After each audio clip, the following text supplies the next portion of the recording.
Good afternoon, everybody. It's Carter Zen with Narendra Rosharol from the Nest, coming to you from Tamalpais High School, where we've got, that's not right, not one, but two baseball games today coming to you. The doubleheader, and the first game is scheduled to start at 1. We're running a few minutes late, but the game's about to start. And Narendra, how's it going? It's going good. It was a late night at Oracle Park last night with lots of Tam High baseball players and parents, and there were some people who made it up onto the Diamond Vision. That's just a rumor. Yeah, as Carter said, we've got not one, but two games.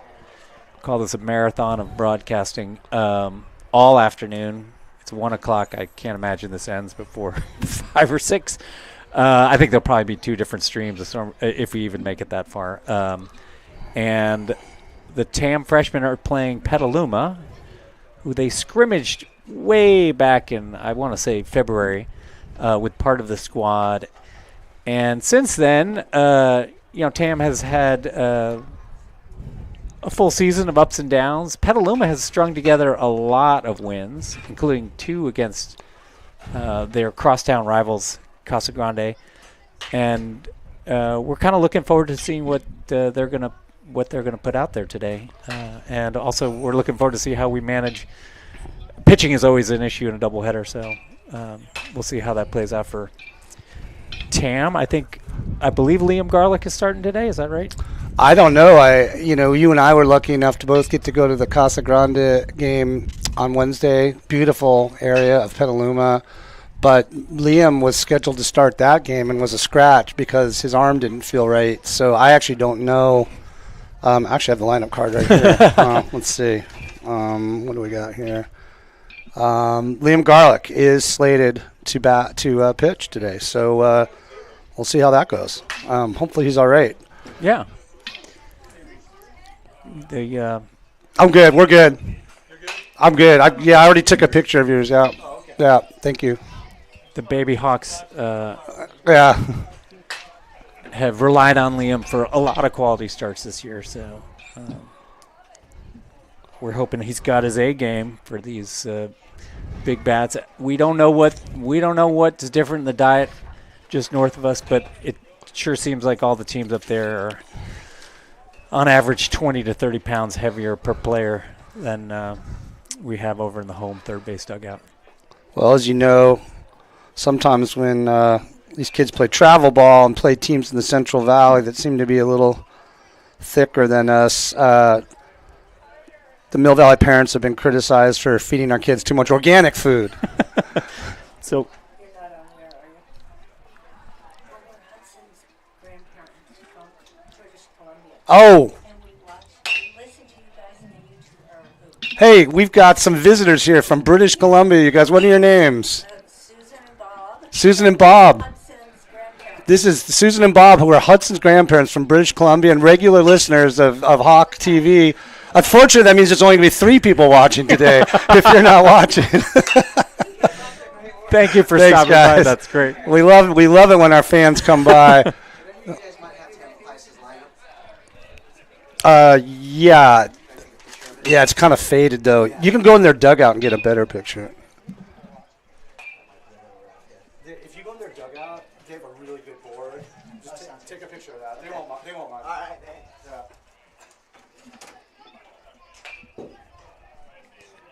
Well, that's a treat. Yeah, that was great. They seemed very, very happy to both be here and to take a look at Command Central. Exactly. The biggest news for Command Central is the audio speaker system has been installed. Now, that's sort of adjacent to what we do broadcasting here, but pregame it gives us full control to play whatever music we want and blast it out onto the field. So I was testing that out, and I did not get any complaints yet.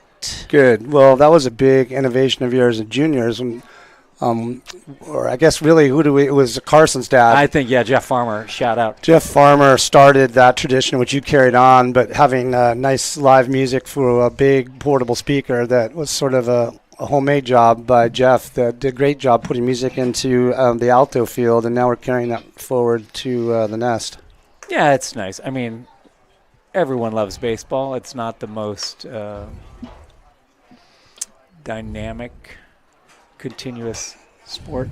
We're getting an inbound question from Coach Holby. 1 second. You have ours? Yeah, we're good. Where did you get it? Stole it.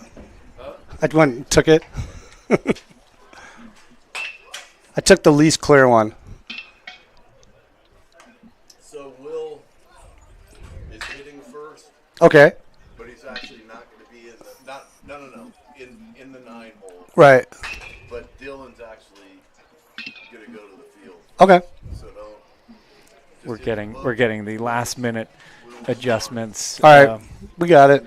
Which typically involves a sorted pairing for people out in the field, dugouts. The freshmen have 15 kids, and Holby really makes a big effort to make sure that everyone is getting some time in the field, getting some at-bats, and it is complicated. You know, in step down from this. In Little League, you have complete liberty to sort of like throw people out in the field and willy-nilly, and they use a continuous batting order. So here you have a batting order of 9. And then you make substitutions, and you have to sort of time that depending on how the game is going. And Holby is, he has been doing it for a long time.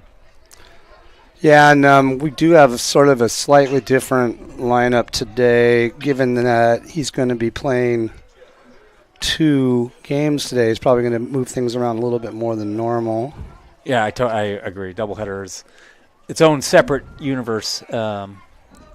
And now I can see the umpires. You can see them out front there. So looks like we should be getting going imminently. So since we got this extra time, I can give you your lineups today. First for the visiting, these guys the Trojans? They are, I think you might have that right. I just entered it and then. For the Petaluma, I think they're the Trojans, folks. We've got leading off Brody Banducci playing short, batting second. Danasha Gademore playing center field, batting third. Number 3, Rocco Gemma playing first. Batting fourth is 22, Keegan Lowe. He's their starting pitcher today. Batting fifth is 25, Cooper McArdle playing catcher. Batting sixth is number 5, Sammy Carrillo playing second base. Batting seventh is number 1, Tate Shoop playing third. The DH is number 20, Dante Acevedo in the 8th spot. And batting ninth is number 23, Jack Costello, who's going to be playing left field. Today for your Hawks, we've got a slightly different batting order. Leading off and playing third is Hudson Williams. Batting second is Alex Radix playing short. And the third hole today is Blaze McDonald. He's going to catch the first game. Batting fourth, 55, Nate Lee playing left field. Batting fifth and getting a start today is 34, Ben Spring in center field. Batting sixth is the hot-hitting Seamus Maurer in right field. Batting seventh is your starting pitcher today, Liam Garlick, on the mound. Batting eighth and playing first base today is Colton Zinn. Batting ninth is Will Weir playing second base. Although we were told that Dylan will be starting the game at second base, but Will be batting ninth. We had... having a couple sore arms as the season is winding down. As we said, Liam was scheduled to pitch on Wednesday and took himself out, and Gail O'Brien was the last-minute starter, did a great job throwing some strikes and eating up some innings against a really good Casa team. Today, unfortunately, Colton is reporting some arm pain. He pitched 1 inning on Wednesday and had a little arm pain, so normally he would catch at least one of these games, but we'll see what's going to go on with that. He's going to play first in the first game. Other than that, no other reported problems I'm aware of. The Casa Grande game, Narendra, as I said, we were both lucky to go. It was a really interesting game. I mean, that team is according to your standings of these teams in Marin that are playing each other, the second place team? Well, there's a differential in games played, so they have the least amount of losses. So, Right. however, by percentage, they might actually now be back in first in my ad hoc thing. What I was proud of, and it gets lost, me, I'm a little bit of obsessed with the minutia of some of these, let's say low audience share sporting events. The pitcher we faced for Casa Grande, Kircher, he's a really been very effective this year. He's 7-0, and I went back and looked at all of his starts, and he's only yielded, I think, 11 runs, and 7 of those runs yielded were to TAM. So we are very capable of playing well against kind of the best arms. In fact, in hits-wise, I think we've gotten 10 hits off of this kid, and he had 21. So we're going to see what Petaluma's got today, but, I feel like TAM freshmen are always close, and I feel like in a couple instances they just need one or two things to kind of put them over the edge, and they're capable of competing with the best teams in the league.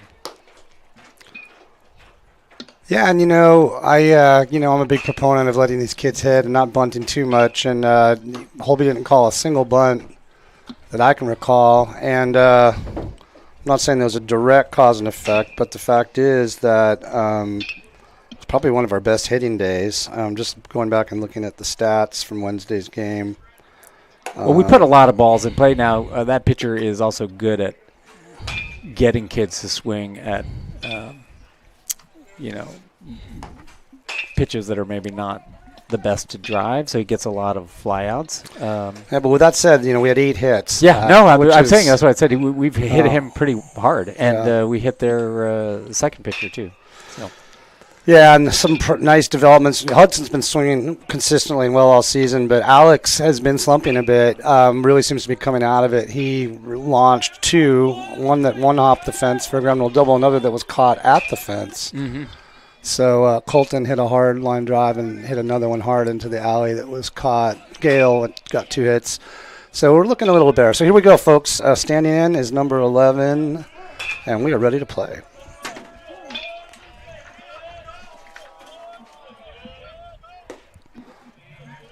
Bodie Banducci, the shortstop, takes a strike. 0-1. Ooh, do we have a parent on the board, Narendra? I do not even see the board on, so...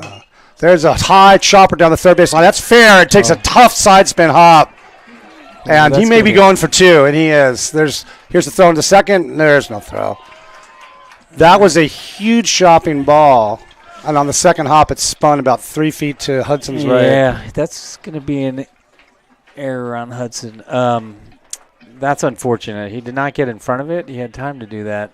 And yeah, I'm going to be – I don't know, man. That ball – I don't know if you can see it, but that thing hopped 3 feet sideways. I mean, maybe a single and then second on an error. I'm not sure how you would – I'm going to leave that up to Jeff or Adam. Oh, we've got a runner going! A delayed steal. Boy, these guys aren't messing around. That was a delayed steal, and Blaze never saw it. Okay, looks like scoreboard is on. Great. And meanwhile, we've got a 1-0 count to Donacha Gademore, batting second, center fielder. He's turning around to bunt and takes strike on the outside corner. 1-1. That was definitely the outside corner. Yeah.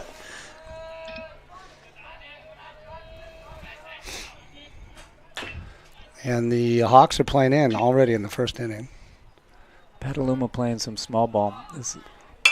And there's a soft grounder to short. Alex is going to go to first with a not his best throw, and Colton couldn't dig it out.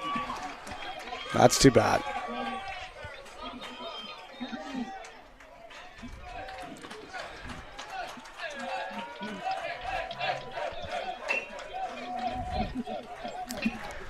So not the best start. Our feeling's a little shaky, and they have not hit. They've hit 2 dribblers. Yeah. Well, a bunt and that was a swinging bunt, is what that was. It was a tough play for Alex, and that Hudson correctly was trying to cut it off. He couldn't. Alex had the ball, but didn't get his feet set. He bounced it to Colton, and unfortunately, Colton couldn't catch it on the short hop. There's a strike by Liam to the number 3 hitter, Rocco Gemma, first baseman. So TM starts early in the hole, 1-0. Yeah. Nobody out.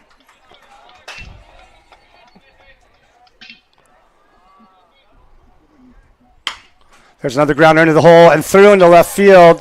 Lee's on it quickly. The runner will have to hold at third. That's a clean single by Gemma. Probably the first hit of the game for the Trojans. Now standing in is 22, Keegan Lowe, who's the pitcher today. TM's got to get it together.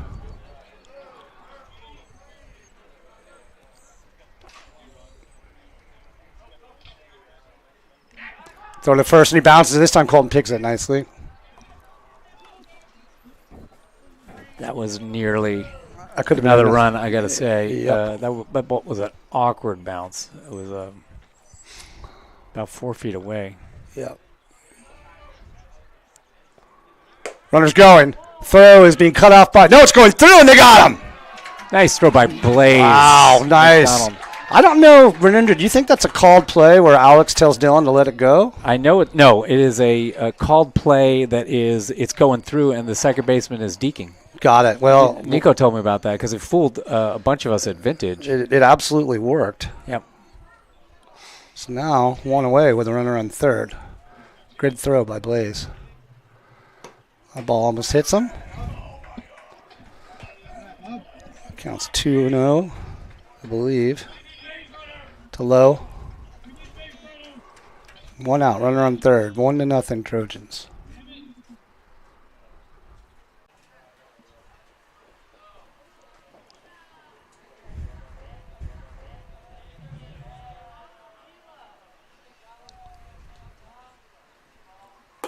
Ball's inside, ball 4, and Lowe takes the pass.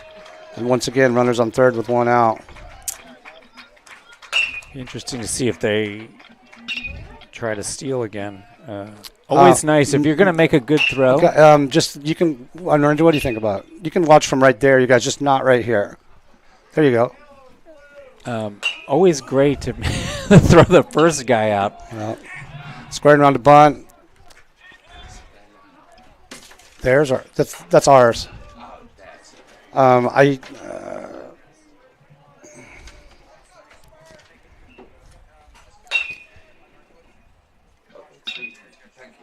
We've got the Adam Shapiro. Here is a throw. This time it's cut off.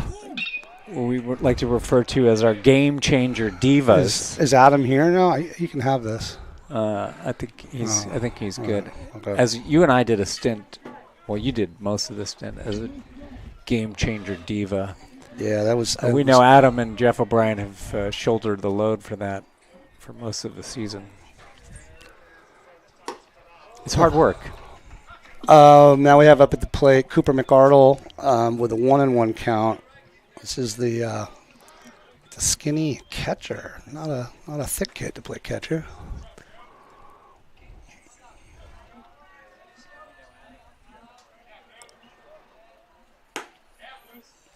Oh, Wow. Called strike. That was generous.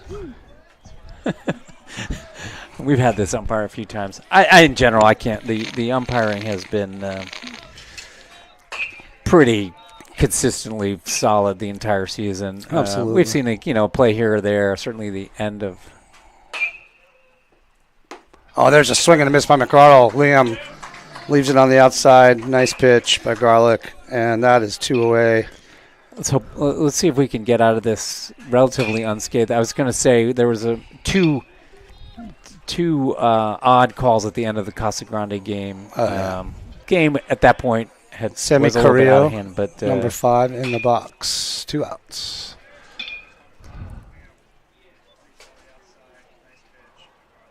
The ball gets through Blaze, but the runner's holding. A little late to break there. Yeah, you were saying, Narendra, about those calls. Well, I was going to say, yeah, one was a Hudson being thrown out of first base from right field, which it was a bang-bang play. Yeah, I don't like to see that play even called. I feel like I don't know. But the next one was this odd play where Alex hit a ball to the fence, which is the back of the varsity fence in right center, and it was very hard to tell if the ball was caught. The kid ran into the fence, collapsed on the ground, rolled around, and then suddenly came up with the ball, and they ruled it out, or the home plate umpire did, from a good 295 feet away. But, like I said, there's a foul ball down the first base line. Zinn may have a shot at it, and it's falling about 10 feet out of his reach.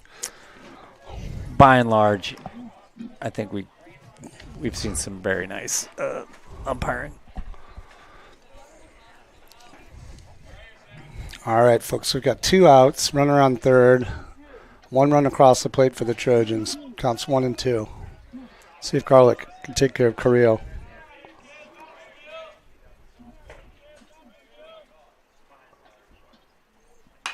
There's a fly ball to the right side. Zinn seems to be calling for it. Makes the catch, and that is the inning. Garlic gets out with minimizing the damage, and after a half inning, it's Trojans 1, Hawks nothing.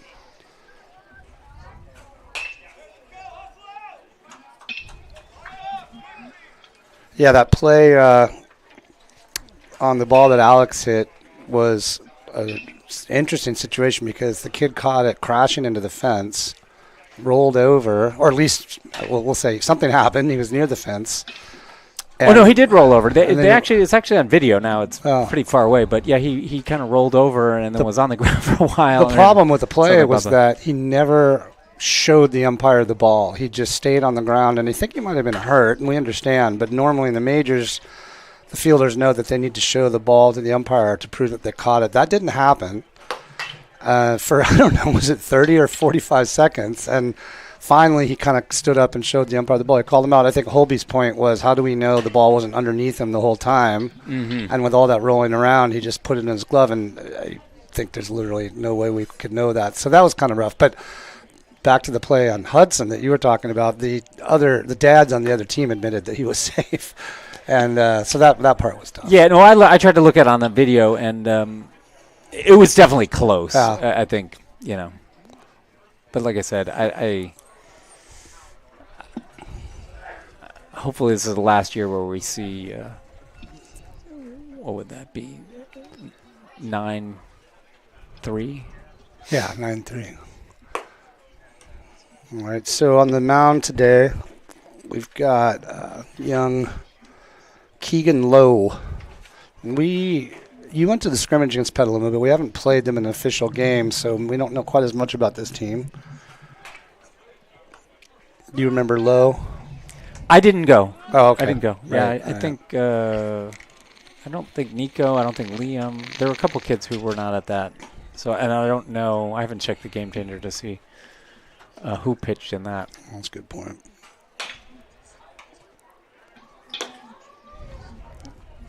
He looks like he's got some stuff. But we're about to find out.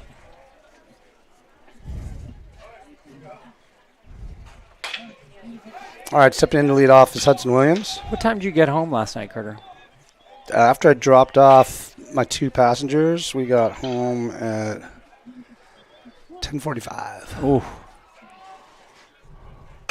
And there's a soft line drive to right field. Looks like it may drop. No, it holds up for the right fielder to come in and make a catch on the run. 1 pitch, 1 out. I took the ferry, and it's lovely, but it took a long time to get home. It's exactly why I didn't take the ferry. Did not get back to the house till about 11:30. Yeah, the ferry's fun on the way in, but coming home, it gets you home pretty late, is my experience.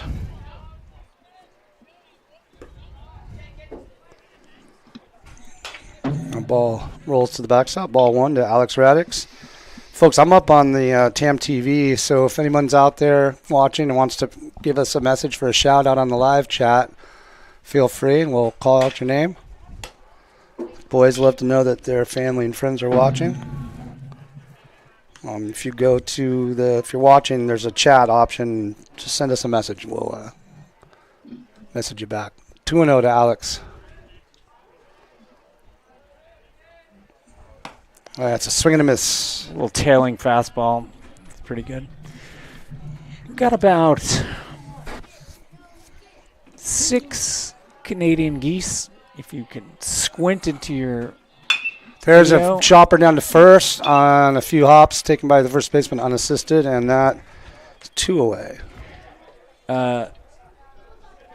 Yeah, Alex got that off the end of the bat. They're pretty deep. I'd call that deep straightaway center. So they may be in play. Somebody gets a hold of one. Stepping up is Blaze McDonald, batting third today. Low and away, ball 1.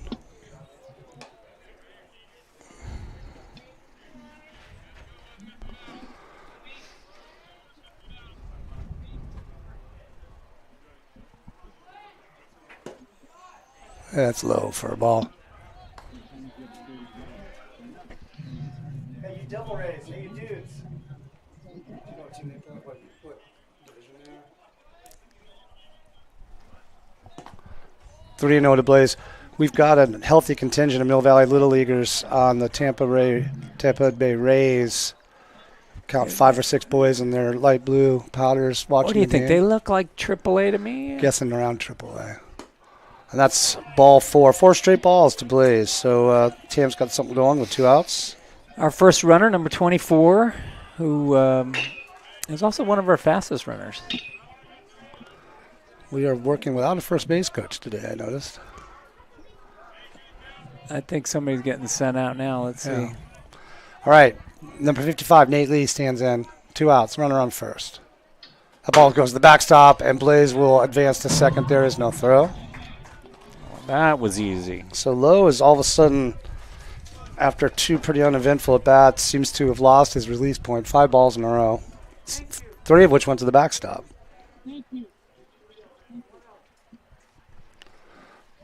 1-0 to Lee. There's a Yeah, that's called a good strike. pitch. It's a good take by Nate when a pitcher throws 5 balls. Probably a good idea to look at one. Agreed.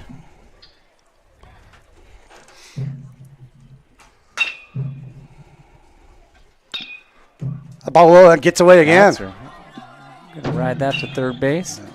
Nate has a quality eye. He took a third strike in the last game, and I went back and looked at it, and it was significantly outside. Oh, that's too bad. Yeah, but, that's one where you got to these players figure out that, well, if it's close than 2 strikes. There's a dribbler down to third, and it eats up the third baseman. He gets through, and that's going to play to run for Lee. If you put a ball in play, good things can happen, Narendra. Exactly.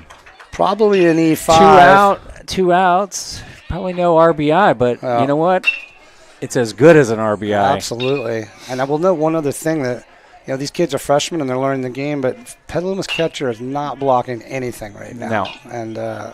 And he's not even really trying. So this could be something that the Hawks can capitalize on. They've looked solid at the plate, but this is not as tight a defense as we've seen. And yet somehow they've won every single game. Yeah, I know, including 2 against Casa. Casa. Yeah, it's really Which, remarkable. it sort of goes to show you. On any What given does Johnny Saturday. Miller say? Swing hard in case you hit it. All right, Ben Spring standing in. Runner's going. Yeah. I don't know what Stolen the home base umpire's signaling. And Nate Lee.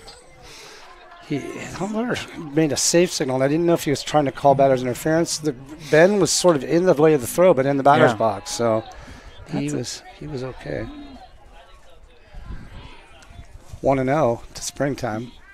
Throw back to second. That almost goes through the sun. Yeah. I had the pleasure of driving Ben to and from the Giants game last night. Good to catch up with him.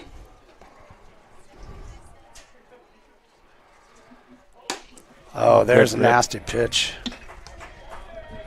It's hard to believe that these freshmen are nearly about to move on to sophomore year. Got about a month or so. Oh, another really nice fastball on the inside. Spring swings over.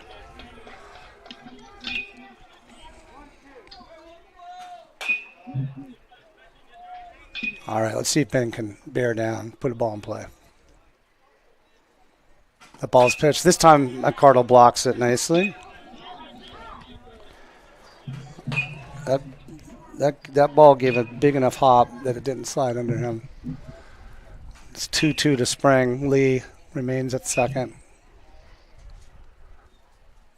Oh, right down the middle, swinging him at strike three. Well, Ben had his chances there, but couldn't connect.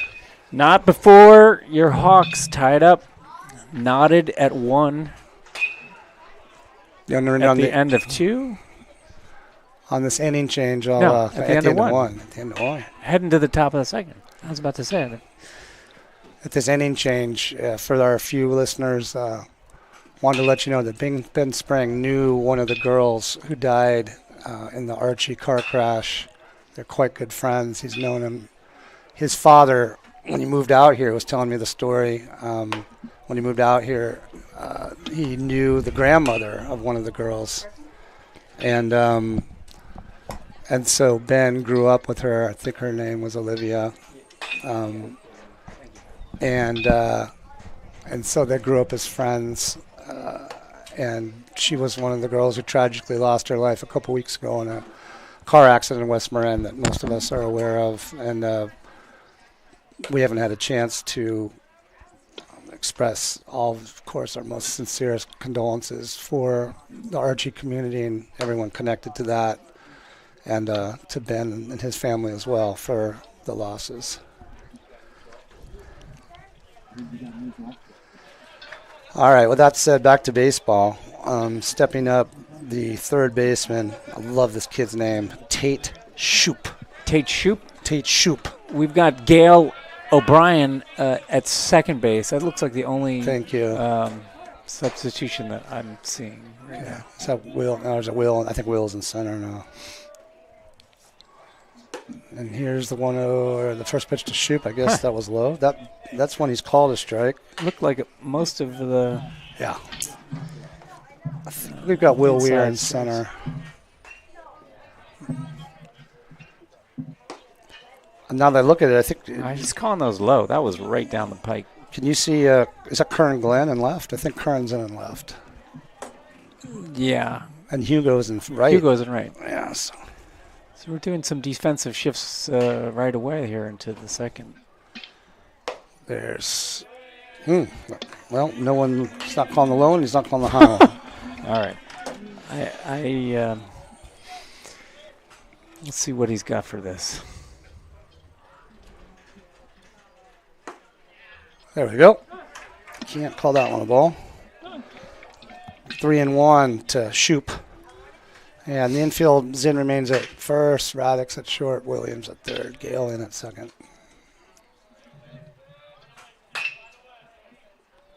That's way outside, ball 4. So we got the leadoff runner on. Dreaded leadoff walk. All right, who's number 20? Dante Acevedo. Dante Acevedo. Designated hitter. He's got a guard on the inside of his foot there. Looks like he must foul them off. There's a throw down to second on the steal, and he is safe. Good jump, good throw by Blaze, but it's aggressive tag slapping by O'Brien. I endorse that. Never know if they're going to come off the bag. pitch was called a strike. Blaze got a good pop. We got the throw right down there, but I think that one was stolen off of Liam. All right, now we got runner at second with nobody out. Top of the second. 1-1 tie. Oh, that gets through Blaze, and it bounces past him. There'll be no throw to third as Shoop advances to third on the wild pitch. That was through the wickets. Yeah. Yeah, we've seen good in croquet, not in baseball. And the Hawks infield is once again playing in. The ball's high. You have to wonder a bit how Liam's doing out there. I talked to him last night. He seemed like he was ready to go. Good. But he's already thrown a decent number of pitches. Oof. I don't know, Carter.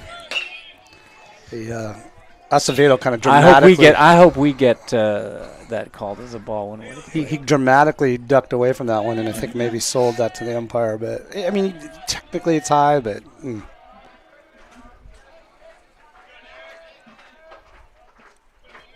That one again gets through Blaze, and this time he's coming home, and Liam was slow to get there. You know, that's one I thought Blaze was just going to take that on his own. He wouldn't have gotten there. You don't think so? I'm not going to bet my life. You know on what? it. I have replay now. Okay. That I did not hit. Okay.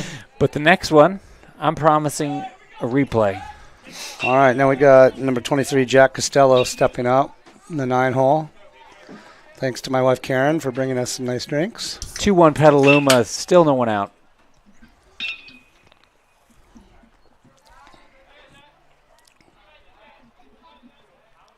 Oh, that one's behind, and Blaze makes a great play on it.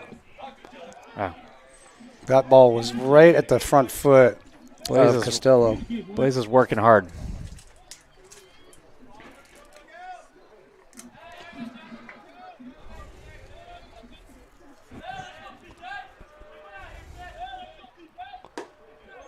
It's inside, ball 2. Liam's not missing by much on some of these, but it's not a strike.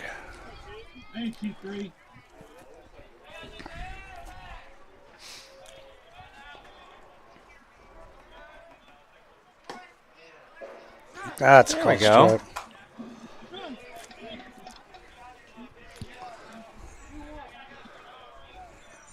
2-1 to Costello. No outs, runner on first.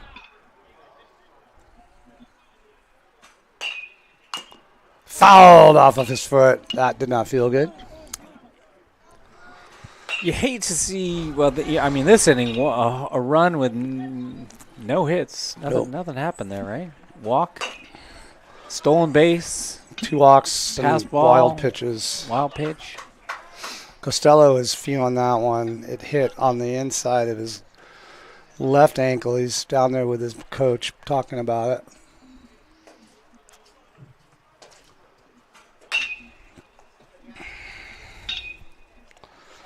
All right. Now we've got 2-2 count. Runner on first.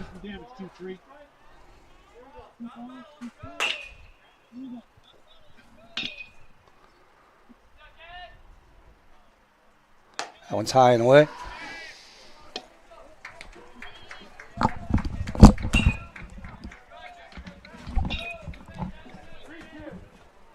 All right, count's full.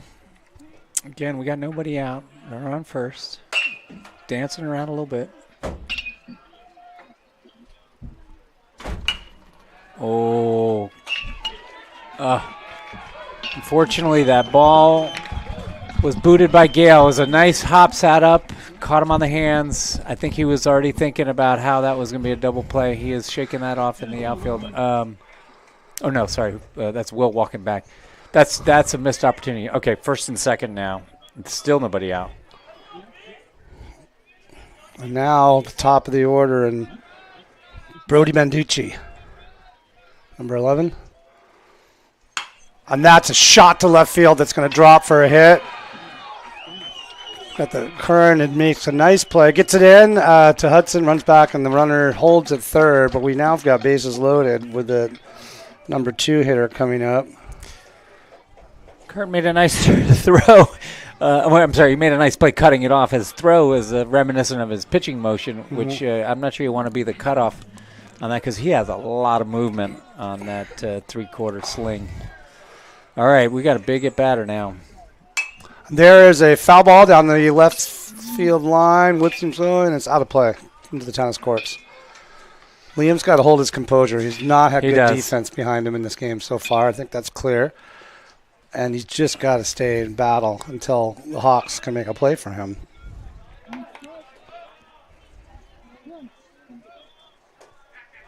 There's a pickoff play at first. Colton went over. Liam and Colton are talking about, I think Liam signaled a pickoff and Colton didn't see it maybe. Colton's playing off the runner, so they called that play.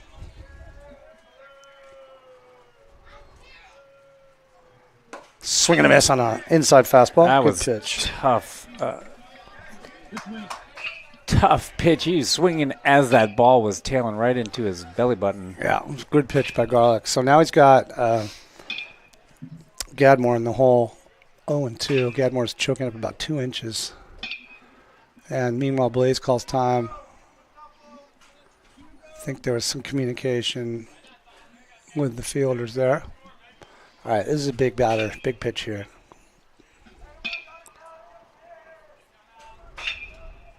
Nope. Oh. Curveball almost got away from him. Blaze does a nice job of snagging that one. You know, I have not seen any command of that curve today. Usually Liam has that in the bag, and he is not finishing with it. No. Let's see if he comes back in with that tailing pitch inside. Oh, there's a slider. Swing and a miss for strike 3. That was nasty. That's part 1. Big out. Still not out of the woods by any stretch. Now standing in is big Rocco Gemma, who singled in the first. Number 3 hitter. This is where Tam really wants to avoid a big inning.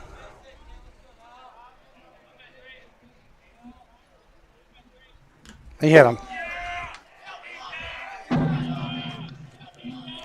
I don't know. Rocco Gemma didn't seem to like that very much. No, he did not. I don't know what the runner on second was doing. It almost looked like he was stealing, or I think he was ready to go on a wild pitch. But the problem with that is there's a runner ahead of him. That was Well, maybe he got bailed out by the hit batter. yeah. And now He was well past halfway. our 7th batter of the inning, Keegan Lowe, the pitcher, still bases loaded, 1 out. Scores now 3-1. Petaluma. Outside, ball 1. Tam's got to roll a double play or something to keep this from getting out of control early. Let's see what they can do.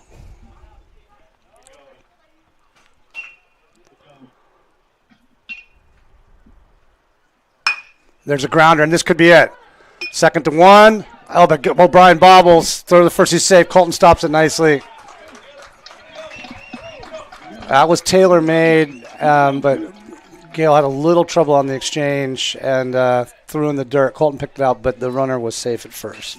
You know, that's one where the runner was barreling down on him, and Gale moved out of the runner's way. I would have taken that straight across, and I think he probably would have got an interference call. Interesting.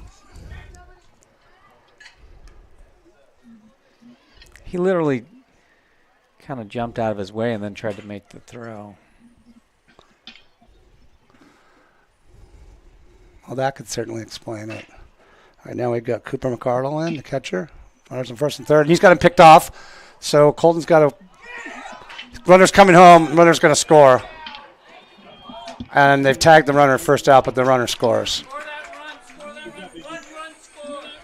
So unfortunately, that is. I can feel Holby's blood pressure from here. I think he's working on it, but that is not what we want to do. We want to face the runner. When he breaks, we want to get him dead at home. Yeah, I don't know what the play was. Colton never looked at the runner on third. He focused on the runner at first, and they threw down to second, and they got him out. Gale ran him down, but I don't know what Holby wants him to do there. In any case, at least we're out of the inning.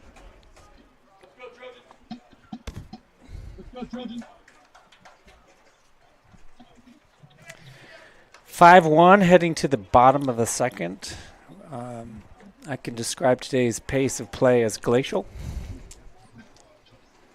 so far. Inning and a half in 40 minutes. Okay, we need a rally here, people, if you can hear me.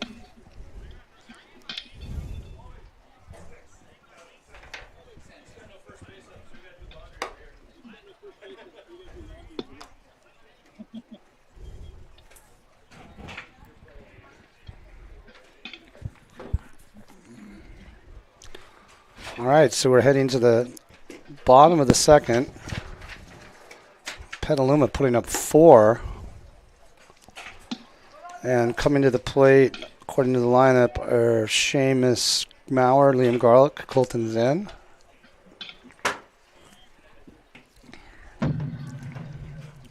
And Tam's got some work to do.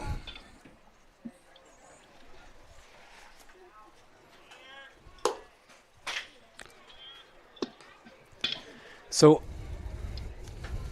the play on that, runner picked off first, ball gets to the first baseman.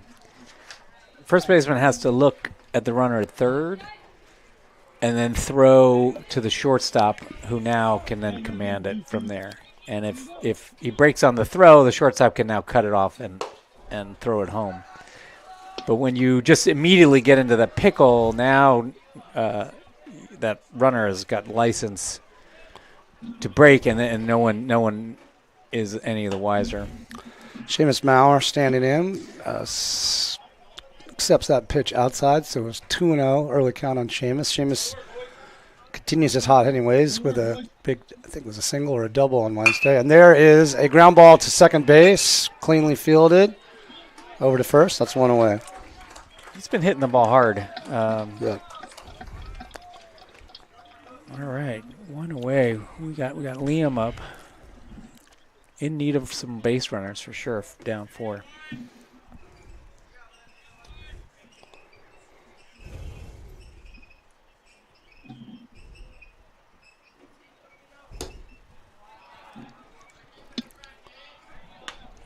Pitches a ball to Liam, 1-0.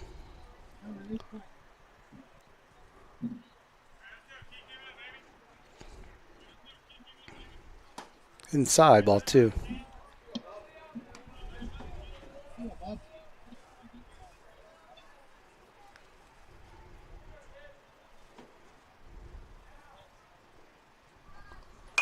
There is a pop fly foul onto the tennis courts. 2-1.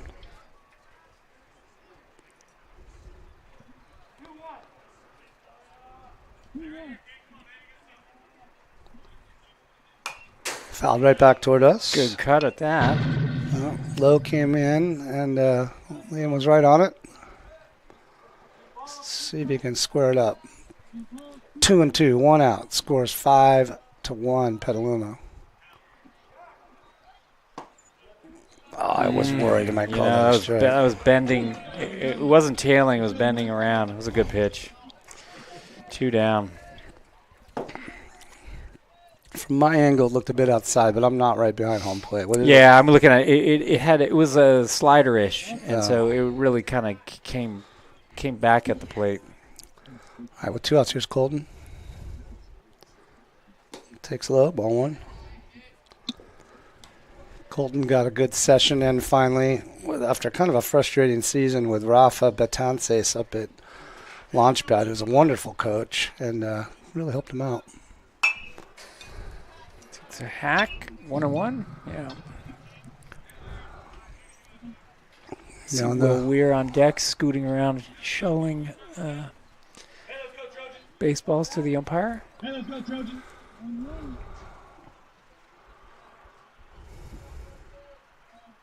That ball bounces 4 feet in front of home.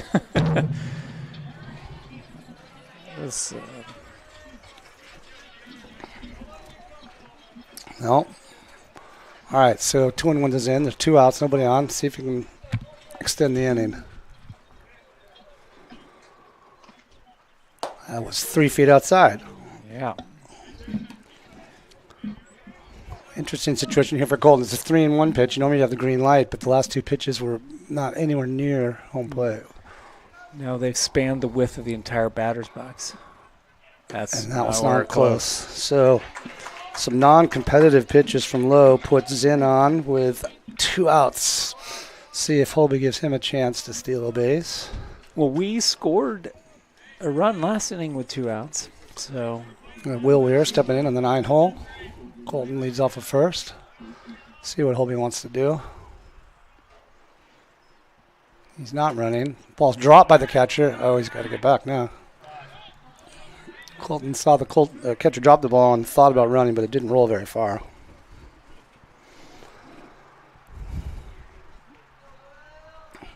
Modest lead by Colton.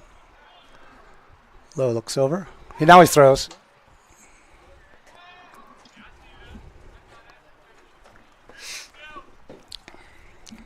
We would like to get one through the infield here. A swing and a miss, but it gets to the backstop. And Colton will take second, uncontested. Moves the runner over. Will want that swing back. That was inside. But at least we have a runner on second. Oof. That was right down Broadway. Will was stepping out. Was it not low, though? No. Okay, fair Yeah. enough. All right, 1 and 2. Now Will's got to protect. See if we can extend the inning. Oh, nice hit, but it's going to be foul. Again, that was inside, but Will didn't want to take it and kind of hit a lazy line drive down the third baseline foul. All right, 1 and 2. I would like to see him slap this to the right side. Second baseman's preoccupied. Oh, Gargantuan hole over there. now he moves back. The ball's low, 2 and 2 to Weir. You know, in fairness to Will, he's not getting 3 at-bats every game. He usually shares a spot, and then he's often asked to bunt. He doesn't get to swing a lot, so good opportunity here to show what he can do. That ball gets through again, and Zinn will be down to third, uncontested. All right, so Hawks now may have something going here. Obviously, Colton has seen what's going on. He must be looking at home. I hope he's looking at home. 3-2. He's got to get a lead down third. Oh!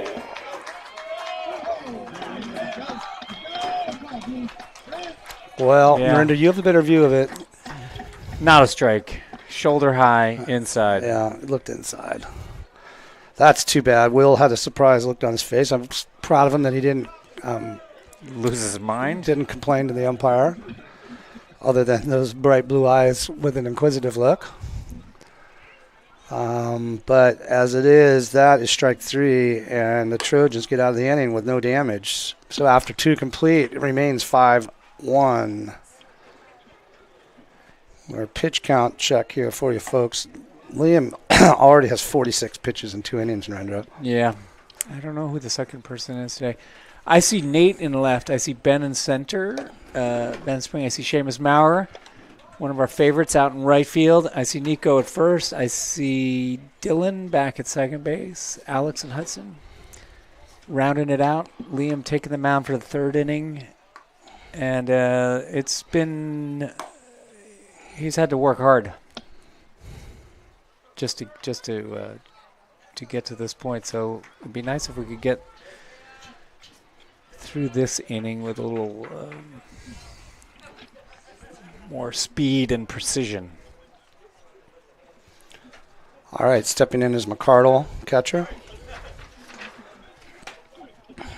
McCardle struck out swinging in the first inning. 5-1 Petaluma, top of the third.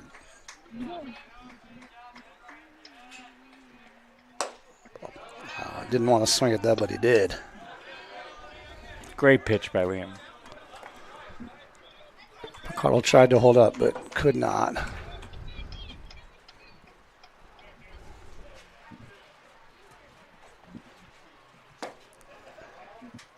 Where did that miss? I don't know. Oh, Tell you that string Listen, of good umpiring you were talking about, and I'm not feeling like it's been carried forward today so far. This zone's all over the place. That one was right down the middle, fouled off. slapped to the right. Out of play.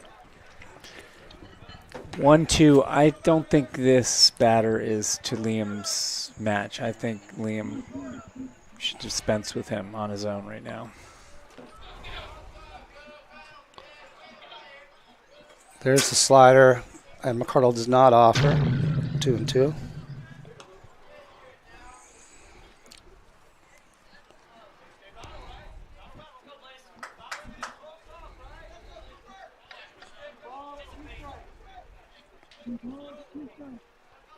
Cardle with an open stance.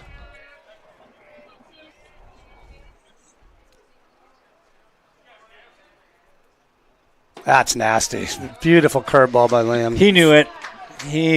He watched it. And, that ball just, what's the right word? That ball, Froze him? it froze him with style. It was not just it took its time. And it was also not like one of these kind of moonball things. It was just a beautiful pitch, I guess is the way to put it. Batter showing bunt. It's a little one in front of the plate. Liam's on it. Gets his throw off to, very nicely done by Liam. Nico nicely receiving the ball on the inside part. And I think Blaze thought he was going to get that ball, but Liam called him off. And, like a cat. He He made the was off play. of that mound like a cat. That was a great bunt. That was it had trouble written on it, and they got out of it. In fairness to Liam, he's had a lot of things not go his way in the defense today. Maybe he just thought he'd take matters into his own hands. All right, 2 outs, and Tate Shoop. He squares around the bunt. I bet he's going to pull back. Yep. And Liam rewards him with a strike. I think that did not work to Tate's advantage. 0-1 to Shoop. And there's a lazy fly ball down the right field line. Nico's running over and can't quite get there.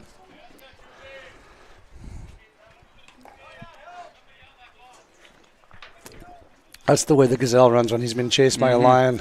He looked like he almost ran into the umpire, who was kind of in that vicinity I too. missed that. All right, 0-2 to Shoop.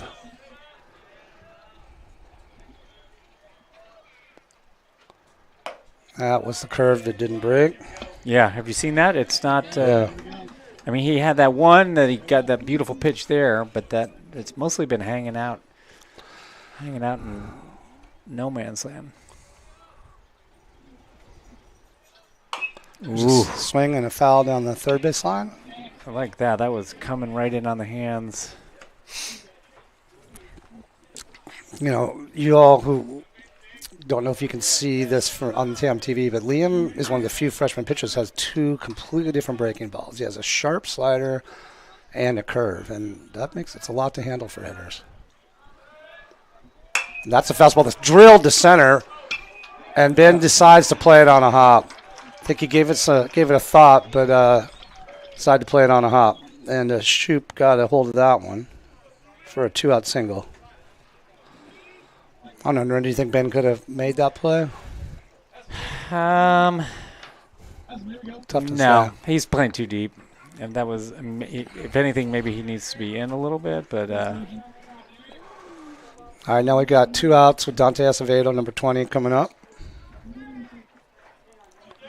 Designated hitter.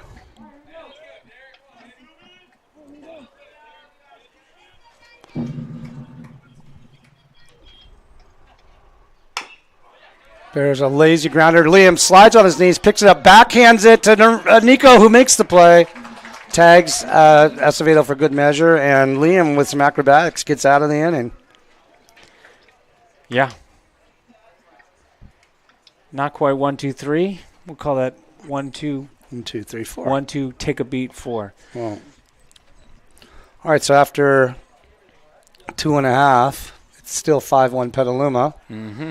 With the top of the order for the Hawks coming up in the bottom of the third. Plenty of baseball left. This game's been not one of our faster moving games. Tam's got a chance to get back into this game. This pitcher is not commanding the zone.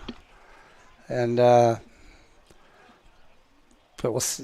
we haven't really squared up many for hits either.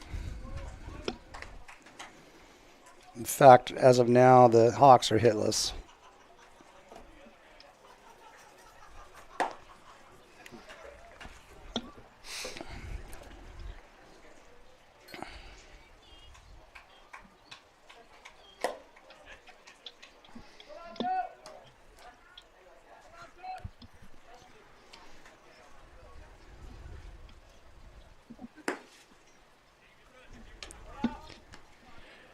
Carter, I was up early this morning with a trip down to the San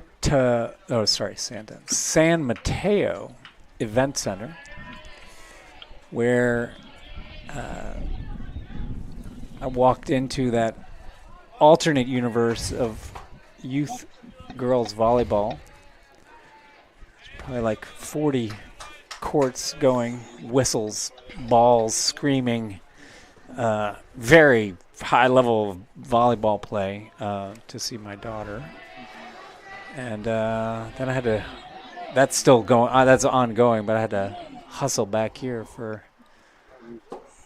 All right, we're starting off the third with Hudson taking ball 1. I used to Our main gig, TAM TV.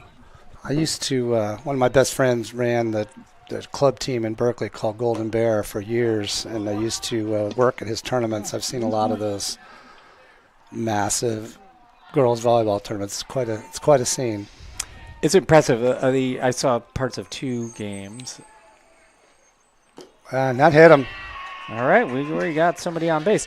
And one of them is I think the number 1 ranked. It's certainly for this particular series of tournaments, they are undefeated, and so they got my daughter's team got a crack at them, and they have 2 girls. These are 12-year-olds at 6'1". Oh my solid gosh. 6'1". They have Steph Curry's daughter, who is a solid athlete and a hard hitter, not super tall, obviously. Steph is, 6'2" plus, but they were their team was giving it their best go. It was entertaining to watch. That's 2-0 to Alex Raddick standing in with a runner on first and nobody out. We'd like to certainly chip away. It'd be nice to do something a little more than that.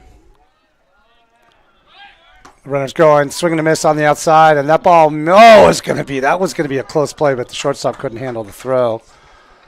And Hudson slides in safely with a stolen base, and 2-1 count to Alex. Is it 2-1? Yeah, 2-0. It's 2-1. Alex just needs to. That ball I is always high told away, him this. 3-1. Just have that plan in mind right now. Well, Alex just absolutely destroyed the ball on Wednesday, hitting 2 balls to the right field fence. So he did, but I mean, hitting a nuke is not a plan. I like that. I like what he did there. He just got himself a walk, which, with no outs, and we're in need of 4 runs. I like it. All right, now which is to say, he didn't take a big swing at a mediocre pitch. Yeah, that ball could have been called a strike. So the TAM managers called the timeout to come out to talk to Lowe to check in with him. I don't think Lowe's too deep into his pitch count, but let's take a look. Yeah, he's only at 39 now. Make that 40. So, and we don't have a hit yet, correct? Do not. 3 walks, 4 walks. No, 3 walks, 1 hit by pitch.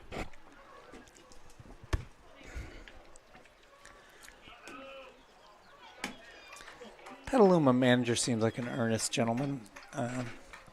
Look like a little pep talk. Just remind him that he's got a defense out there for him. All right, now stepping back in is McDonald. Runners on first and second. No outs for TAM. Plays squares around the bunt. Showing early. And that ball gets away from McCardle. And that accomplishes a bunt without bunting, without even using a strike. Correct. That ball hit McCardle on the top side of his catcher's glove. It was very odd. I thought it was the arm, but maybe you're right. Yeah, he would have squealed, I think. Okay, right now the bunt is again on. Pitcher's getting. This is making the pitcher uncomfortable. Yeah, but if this is a bunt on, Hudson's got to get his butt off the third. He's just kind of lolling around. There's no one covering. And there's this time McCardle blocks it nicely. All right, I'm endorsing this wholeheartedly because the pitcher is out of his comfort zone right now. I think he was already having issues just finding the plate. Now there's a lot going on.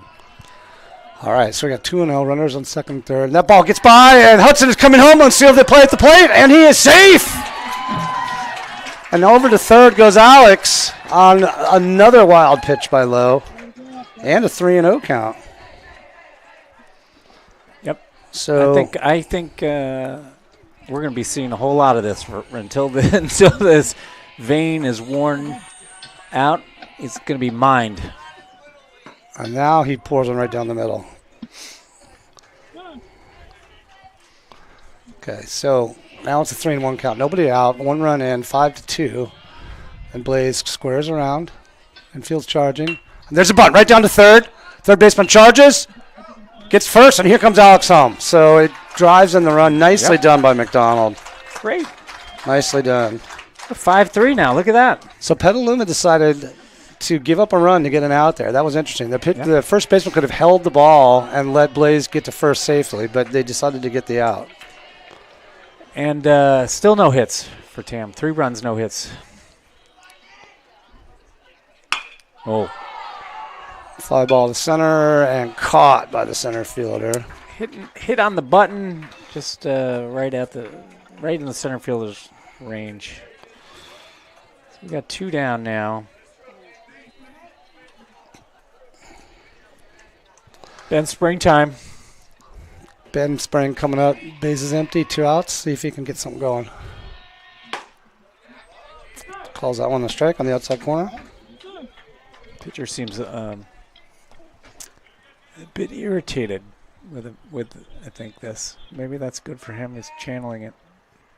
Well, that was outside.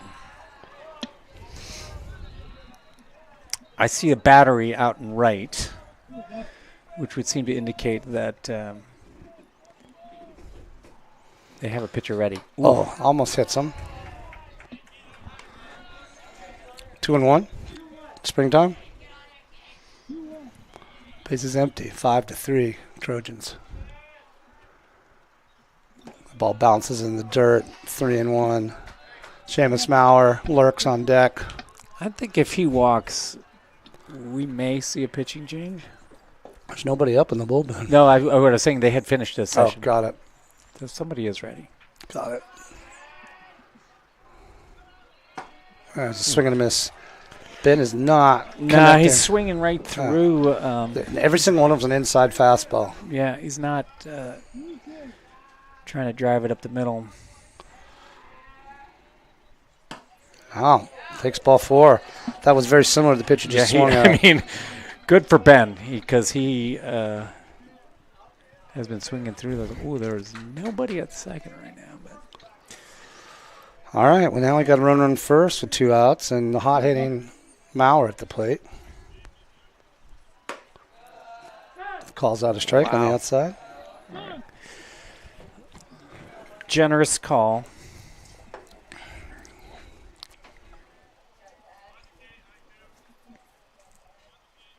Oh, they got him picked off. That's too bad. Ben's running down to short. Shortstop's running him back to first and makes the tag. That's unfortunate. Okay, we're going to head to the top of the 4th, and we got a ball game, Carter. We don't have any hits, but we got a 5-3 ball game. Yeah, that's a Holby ball game. And you know, good for let's keep playing some D. But I've got to tell you right now that Hawks had the pitcher on the ropes, really struggling to find the zone, and you did not want to help him out the way that Ben did there, unfortunately. Agreed. But here we are, going to the top of the 4th. Defensive substitutions. We got Hugo coming in to play right. Nico remains at first. Gale is back in at second. We got Curran in left.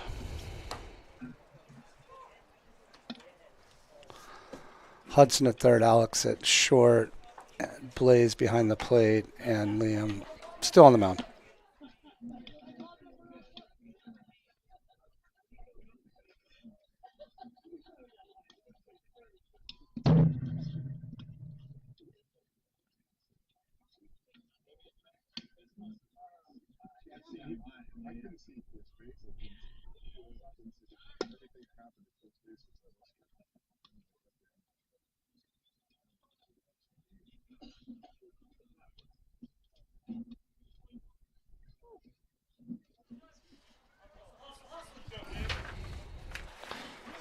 All right, folks, we're back with you.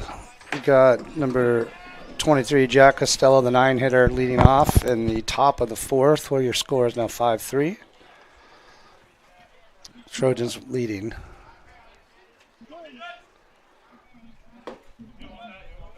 Starts him out with a fastball low. 1-0.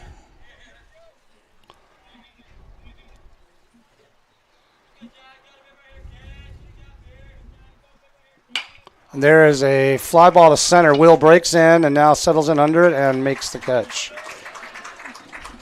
I'm a fan of the two pitch out. This first game, we don't have to deal with any. Well, it's a little bit of glare, but there's no direct sun. No. It is a May the 3rd.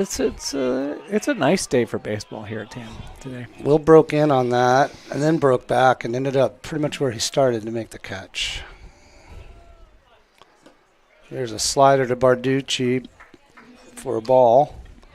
Barducci on the day, safe on an error in the first, singled in the second, scored 2 runs.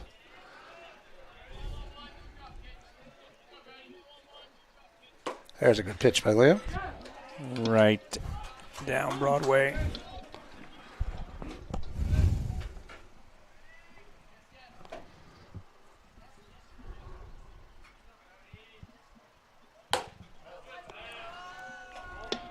Oh, I don't know. Left that one just Jeez, high. that's been a 50-50 ball Yeah. today. Mistakenly marked that as Drake. That's a ball. 3-1 to Barducci.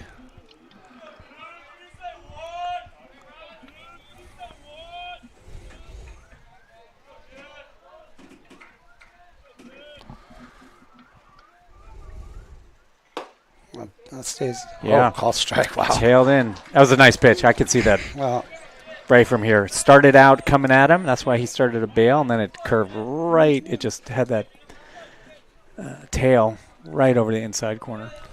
all right, we got a full count with 1 out to Banducci. Oh, Same that's thing. strike He's 3. gone. No, don't. That was even better. No, don't do it. Yeah. No, that was a strike. That was a great pitch. Yeah. Liam's finding his groove now. He is. He I would feels like like to have some of those pitches back from earlier, but yeah, he's getting his. it is what it is. All right, we got the number 2 hitter, Gademore. Oh. Waves at a slider. Strike 1. That's a tough pitch for a 9th grader to handle. Looks like a fastball, and then it's gone. Lefty on lefty, yeah. Another one, Yeah, same it's exact not- pitch.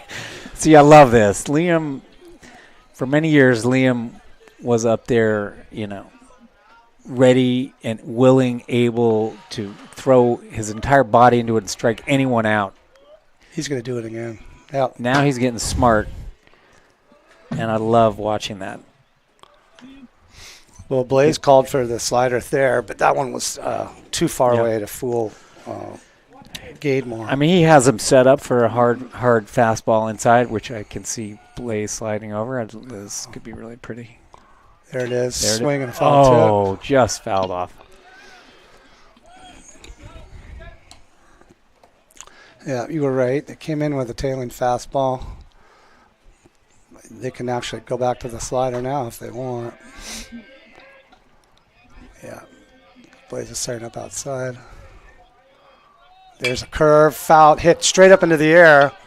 Got Alex ranging back in it, and Kern calls him off nicely. Good job by Kern. That's Kern's ball, and sometimes, honestly, he's not super aggressive about getting in there, so he did a good job that time. Like to see that. All right, that was a 1-2-3 inning, Ranger. We're heading the bottom of the fourth. 2-run game. Some good defense. Like I said, we've seen this pattern of that one, this one inning where, for whatever reason, the the equipment is not plugged in, and we see a couple compounded mistakes, and then suddenly you've got a bit of a hole. But they figure out how to right it. They right the ship. Do we have a new pitcher now, Carter? Yeah, number 27, Nick Solowski, who has not been in the game yet, is coming in and going to be the new pitcher for the Trojans. He has not batted, so he's been resting on the bench. Let's see what he's got. There's Arden. I know Arden was sick for a few days. It looks like he's heading out to first base today to fill in as the base coach. Excuse me.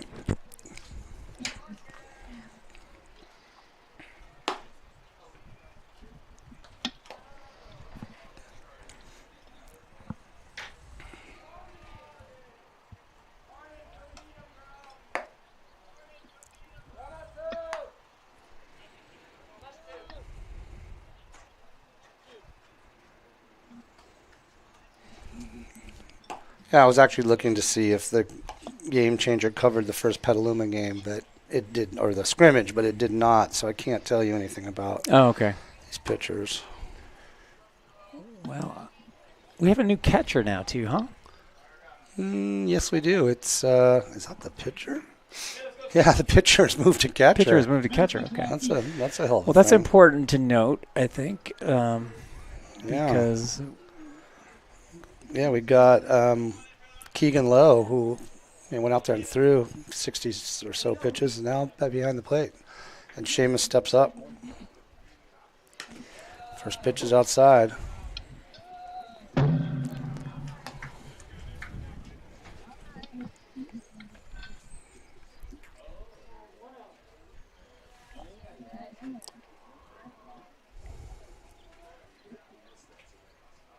There is a little lazy pop up to the third baseman. Shortstop calls him off, and it drops in between. Seamus is thinking about going to second. yeah, he was. He should be. They're fortunate the second baseman had the presence of mind to find a bag. Wow, that was a lucky break. Let's see if the Hawks can capitalize. I don't know how Jeff scores that. That should be caught. I don't know who you would give the error. I gave it to the shortstop, but whatever. That ball was not hit hard. It was just a very lazy fly ball. And there's another pop up out of play. I think one of the things, Narendra, on that pop up though was that it really was hit weakly and didn't stay in the air very long. So they did have to figure out their plan soon, and they didn't. So. To me, that's part of why that happened. Agree. You hope that you got an alpha dog out there. There's a swing and a miss by Liam. He's kind of waving at that. This is not, we'll see what this pitcher has, but it's not overpowering. And then we've got Rocherol on deck for Colton. And there's a hard ground ball right at the second baseman. He turns and goes for second for one, and on to first, in the dirt, and safe is Garlick. Garlick hustles down the line to beat the relay.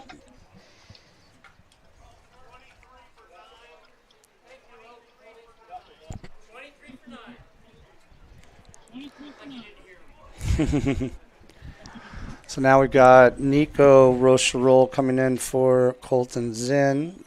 We got Liam dancing kinetically off of first. Got pitches. There he goes. And there's a throw down, and he is safe, but not by much. God, he's soft landing. Wow. Liam, I'm not sure what he was thinking, but he floated into second base, as did the ball. I'm not liking the lack of a slide there by Liam.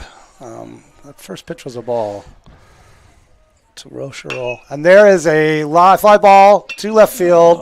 Left field's ranging over and makes the catch. Nico got that just off the end of the bat, but pretty good contact.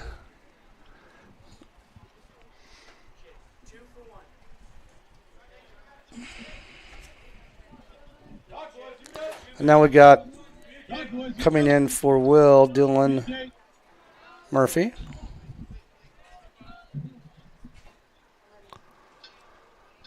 So Liam remains at second. Mhm. Hawks are down by 2. Would really like to pick up Garlic if they can. Let's see if Dylan can knock one over the infield.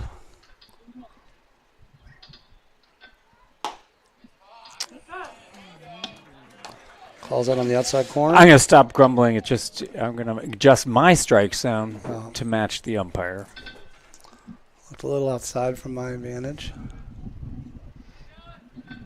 That one Dylan wants back. That was right down the middle, swing and a miss. Yep. He's in a hole. Dylan lifted his head on that one a bit, so let's see if he can stay down on this one. Try to drive it up the middle. There's a nasty curve that breaks outside. Yeah, I didn't see that coming. Nope. I think it had That's the first some curveball. good bend to it. Yes.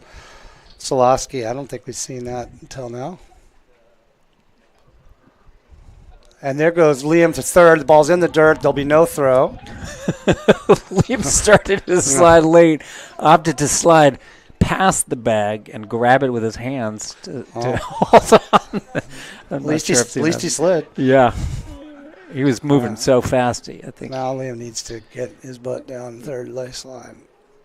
Swinging us on a high and hard. fastball. Yeah. So that is a swinging strike 3 by Murphy to end the inning for the Hawks. And leaving your score after 4 full, Petaluma 5, Tamalpais 3. Got more defensive changes. Holby's doing a lot of rotating. Probably wants to keep these kids fresh for the doubleheader. Colton back in at first for Nico. Dylan's going back for Gale. Looks like Dylan. Nate is out and left. I believe that's Jamison, right? And Will Weir is on the Oh, mound. there we go. So it's probably Holby's plan all along. Liam It's going out to center. Liam had 71 pitches through 4. So I don't know if, Holby's pitched Liam over 100 twice, but I think When Liam told him his arm was sore, I think yeah. the prudent thing to do is like, you're going to use him 70 sounds about the right. 100%. Right? Yeah. So, yeah, glad to see Holby exercising some strength there, and we'll see if what Will can do. See if Nate's in left. All right, so around your field, we got Nate Lee in left field. Liam Garlic moves from pitcher to center. Seamus Maurer in right. Colton at first. Dylan at second. Alex at short. And Hudson at third. Will Weir on the mound. Will just snapped off a nice curve there.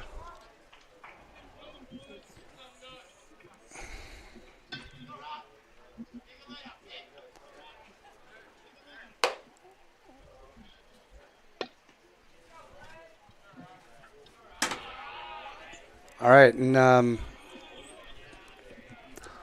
top of the 5th, Petaluma starts off with the number 3 hitter, Rocco Gemma, first baseman.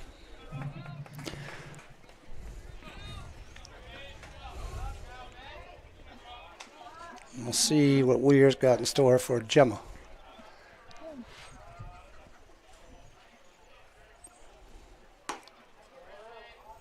And that one stays outside, 1-0.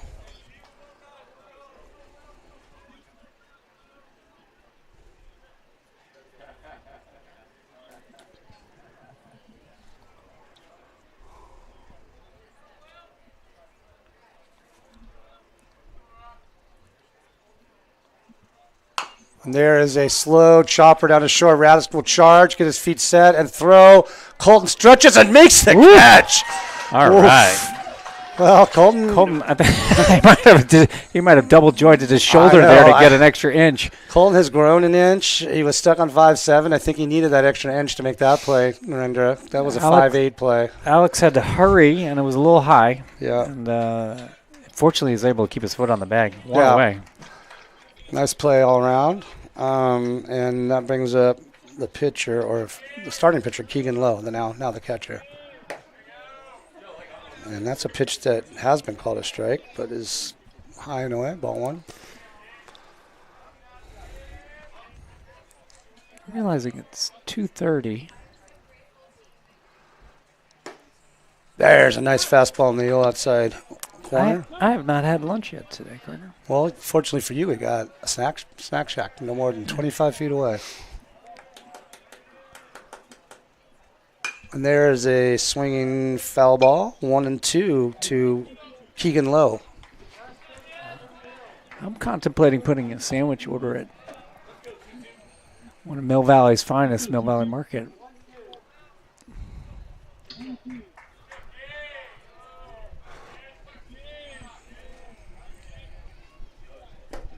Ball's way outside and low, 2-2 to Lowe. Hold it.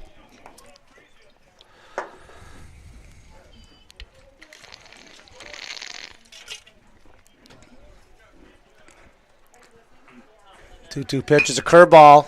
Lowe stays back and hands it down to second base, but it's bobbled by Dylan and pulled Colton off the base with a throw. Oh, that's too bad. Folks, that's a routine ground ball to second base, and it's the end of the season. We have to make that play. Yeah. I was about to say that contrary to their record, I am seeing nothing today that makes this squad an intimidating, overwhelming squad. We should be going toe-to-toe with them. Yeah, I agree. The ball is bunted at, and Blaze looks like he's hurt on the play. Hit him in the inside of the leg. Yeah. Ouch. And he sort of had the runner hung up from first, but he was hurt, and he couldn't get a handle on the ball.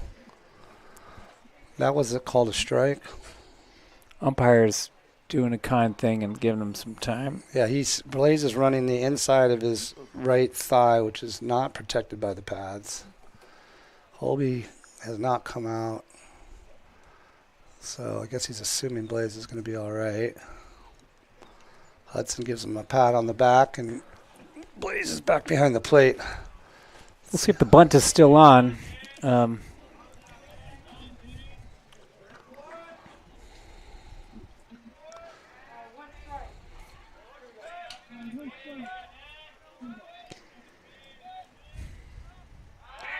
Throw to first. Yeah, and that hit to Dylan, it wasn't hit hard and kind of ate him up a bit. And he may have been better off charging that one a little bit. I don't know. He bobbled it, rushed the throw. I think if the throw had been accurate, he would have gotten it. Don't you agree? Oh, that ball gets through Colton, and the runner's going to get down to second without a throw.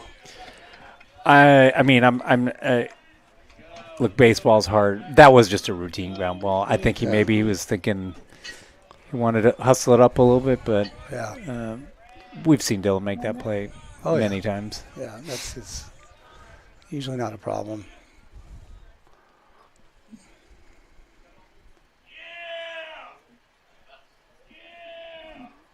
There's a swing and a miss. Strike two on what the heck's up there now? Well, we got it. Oh, this is the new pitcher. Sorry.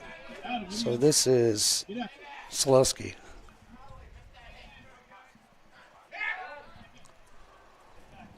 Yeah, on that pickoff move to Colton, the throw was off the base and low, but I think Colton should have caught it, so that's too bad.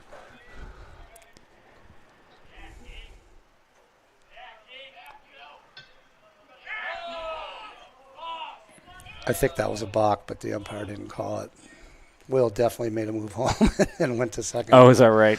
But I missed the nuance of that. I think, isn't Solowski a righty on the mound, Narendra? He's batting lefty. Maybe he's a switch hitter. I don't know. And there's a grounder again to Dylan. He'll get another chance here. He's up with it this time. And again throws wide to Colton. Pulls him off the bag. Tough inning for Dylan. Ah, that's a bummer, man. Could be that late night Giants game. Too much fun. We got first and third now, Carter. One out. Yeah, this is not. Will's pitching well. He's inducing weak grounders. And now we've got...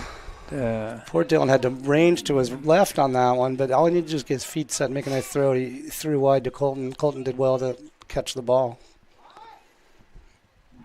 Batter scoring around. Well, if Holby wants Colton to ignore the pickoff and watch the runner at third, we'll see if he can do that. Holby's calling the play. He's got Sammy Carrillo at the plate. 1 out runners in first and third. Scores 5-3, Petaluma. Squares around and pulls it back and swings and misses. You know, Blaze had him picked at first. It kind of raises that. Where does that get you, though, if the guy from third breaks? Well, the guy from third was running back to third. Yeah.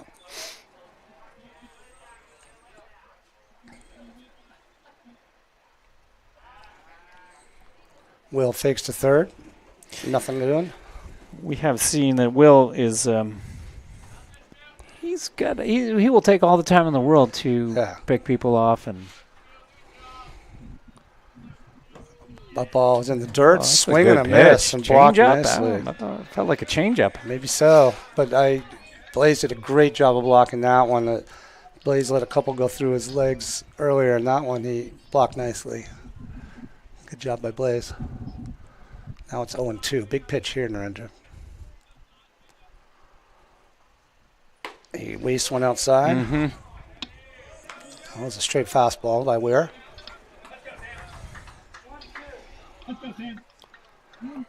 And notably, the Hawks defense is playing at double play depth, not trying to choke off the run. And there's another chopper to Murphy. To second for one. To first. Double play! And the Hawks are out of the inning. That's a hard way to do it. Third time is the charm, Narendra. That's why I call them plucky. My goodness. Flirting with disaster, and they pull a rabbit out of a hat there. Good. Will look great. Will look great. Bunch of weak balls to second base. Yeah, no solid contact. Throwing strikes. No issues, yeah. Changing speeds, changing sight lines, doing everything he needs to. And, as you point out correctly, investing a lot of energy in keeping the runners honest, which is important. I'm going to say it again. I mean, I hope the kids are paying attention enough to be looking out there and being. They are absolutely capable of beating this team. Colton was all worked up about wanting to be sick today. Petaluma, they're the best team. But, I mean, just between you and me, I'd rather play this team than Redwood. Redwood just destroys the ball. Certainly than Casa Grande. And Redwood throws out a sophomore pitcher at us, which we're not sure they're allowed to do, but that doesn't stop them from doing it. So, yeah, I'll take this team any day. It looks like we got another new catcher. No, it's the same kid. Oh, so it was not the pitcher then. No, this is 20. No, this is another different guy. Does that look like 20 to you? It is. Okay, so that's Dante Acevedo. Actually, I'm so confused. No, that's 22. Is it? Yeah. Oh, you're right. 22. Unless they have two 22s, this is the pitcher. Keegan Lowe. They may have two 22s. This kid doesn't look like the pitcher. It's definitely how many kids we see in the dugout.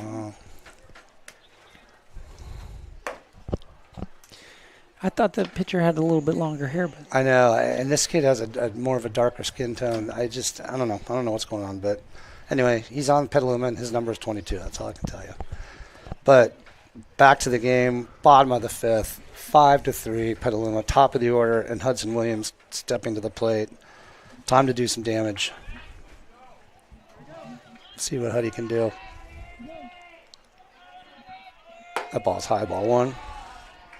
Not close. I'm checking the out-of-town scoreboard. Well, in-town scoreboard. The Giants are down 3-1 versus the Rockies. Bottom of the sixth, but they got 2 on and only 1 out. Good. There's a line drive by Wins, but a little bit. Oh, and it's dropped by the shortstop. Okay. Wow. We've had more than enough breaks to actually be in the lead in this game at this point.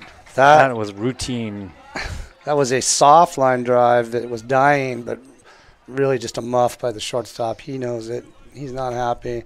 This is where Alex needs to focus and knock the you-know-what out of it. Mm-hmm. All right, here just we go. Just a ball down the right field line. Use that fastball high, ball one. Interesting to see if Hobie sends Hudson here. I hope Holby knows that that pitcher is, or the catcher is. There is a little flare down the left field line, foul.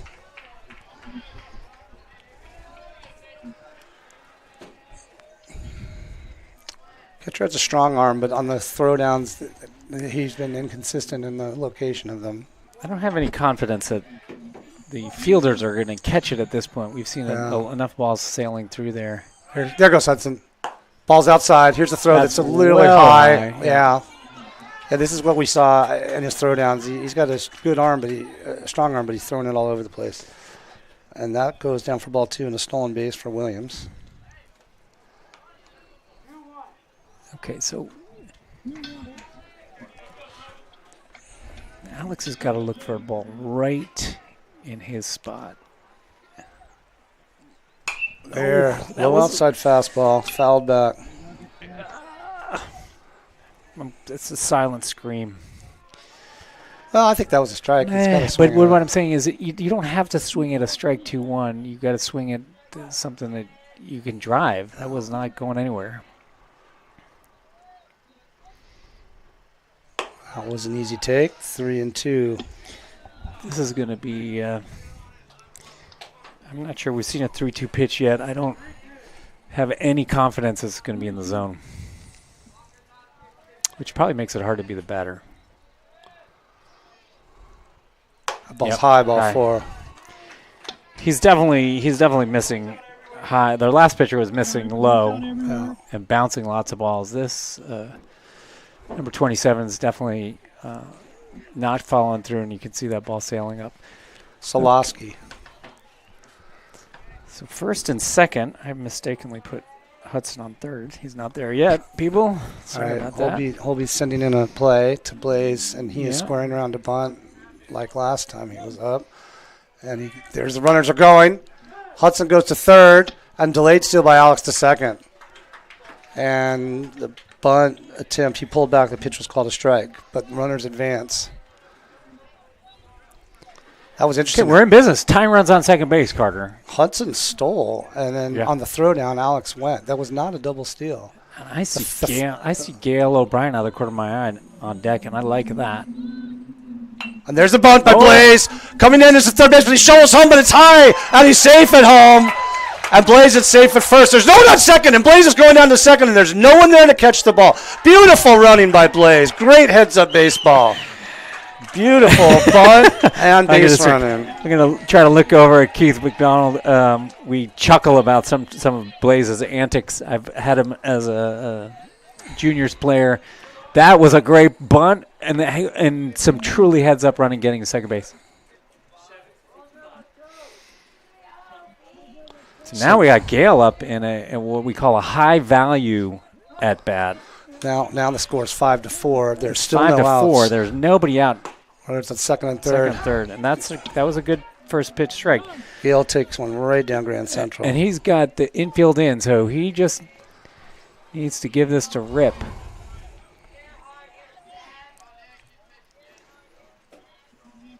I like that Holby's letting Gale hit here. Gale had 2 line drive singles at Casa on Wednesday, and I think has deserved a chance to try to drive these runners in. Now, that said, he's also shown that he's a quality bunter when called upon. Now he squares away. The ball's in the dirt, but blocked this time nicely by Lowe or whoever that is catching. So the count is now 2-1. Do you have 2-1? I do. Okay. 2-1 to O'Brien. The infield remains in. Very interesting situation here. Let's see if Gale swings away. He's bunting. He pops it up, but it lands safely, and Alex scores easily, and everyone is safe. Unbelievable. That was within 2 feet of being a disaster, A double disaster. play. You know what they say, it's a fine line between Good Lord. He learned it. He popped it up. he popped it up, but and the third baseman was in. He just didn't it wasn't. You know what? Tam's taking that. There's still nobody out, Carter. I know. We got men on first and third. Alex, when that ball landed, was about 4 feet from home plate. If the third baseman had caught it, he could have just tagged Alex right there. The bunt was up in the air, landed about 12 feet down the third baseline. Had it been 2 feet longer, that would have been a double play. But as it is, Tam has just tied the game. And O'Brien picks up an RBI. Well, I can see Holby blowing bubbles, and that usually means that he's excited in a positive way, which is because I think he has figured out that this squad is not buttoned up for these types of bunting situations. There's people running all over the place. It's complicated, and unless you practice it, it turns into a bit of a hot mess. And honestly, to me, a lot of it depends on your competition. I mean, if you try to do this business against Casa, they'll cut you to pieces. But this in defense is just not. Kern's already squared around because, I mean. And the runner goes. The throw goes down to second. He's in a pickle. And breaking for home is Blaze, and he's safe! And the throw gets away, and Gale ends up going down to second. Brilliant base running by the Hawks. Well, this is Holby ball at its best, Narendra. Yeah. I think we've been waiting to see it all kind of coalesce or congeal, whatever word you think is appropriate. But he's coming around and out. And that bunt is bounded beautifully down the first baseline. First baseman juggles it, throws over to first in the dirt. You know, if not for a great pick by the first baseman, that would have scooted by him, we'd have another run. So that was actually the second baseman covering first. Okay, sorry. Yeah, but he did a nice job. That was actually the best bunt yet of all the bunts. It was. He had to knock that down with his bare hand because it was a kind of one of those classic drag bunts. I am enjoying this inning. Now we got Hugo. Hugo in for Seamus. And only one out. And a runner on third. Tam is taking the lead, 6-5. Now that was low. Yeah, strike zone is not consistent today. It's too bad. Cleaning up the scoreboard for everyone out there. It is no balls, one strike. Apologies, 2 outs. No, it's only 1 out. Yeah. Huh. Look at that. Swing and a miss by Hugo. Interesting. I'm surprised Holby's not bunting here. He is. He just told him early. You can hear it. He's literally spelling it out. I know, but now with 2 strikes. I like Gale on third. No, he's only got 1 strike. No, he's got 2 strikes. Oh, that's 2 strikes. Oh, that's too bad. That's strike 3 on a foul bunt. Yeah, he missed the last part of what Holby said, which is early, but you only bunt strikes. And that ball was in the other batter's box, which makes it much harder to go fair. I mean, there's some logic to it. That pitch was a foot outside. It would have been very hard to bunt. All right, now we've got 2 outs with Garlic at the plate. He swings away and fouls it off to the left side. Strike 1.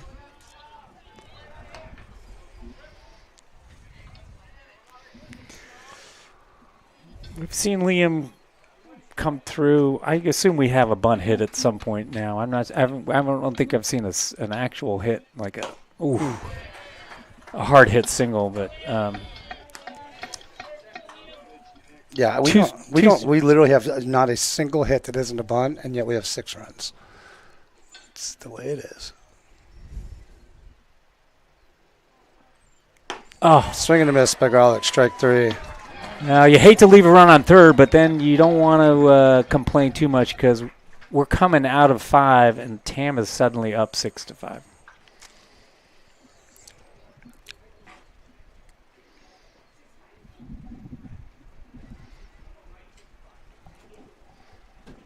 Heading into the 6th.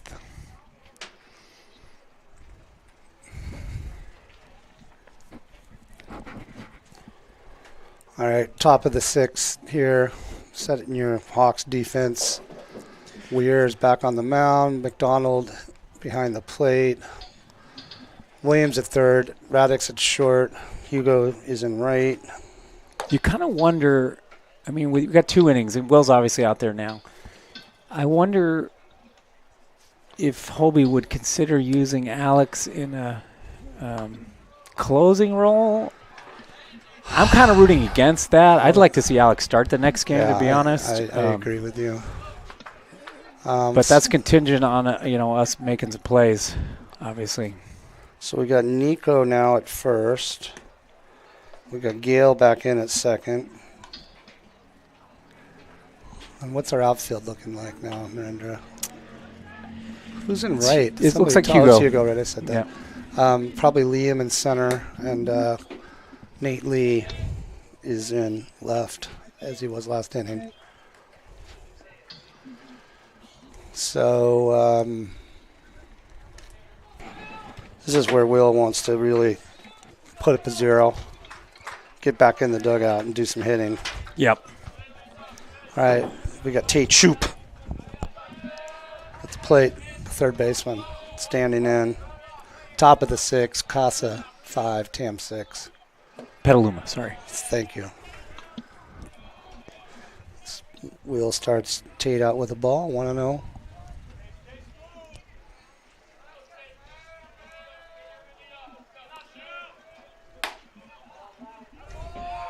Sometimes that gets called a strike, but not that time.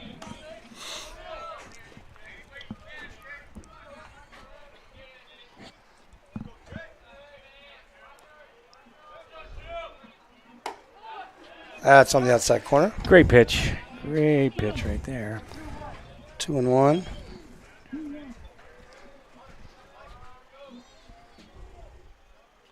That one's low. He did well to stay off of that. Looked good out of the hand. All right, we don't want to lose him. We'd rather see them try to hit it than give up a walk. That's a low and away ball 4 by Will. He lost him there. Free pass from Will Weir. So what Will did well in the last inning, which was get the ball over the plate and put it in play. So far not here. It's the pinch hitter Noah Zenter.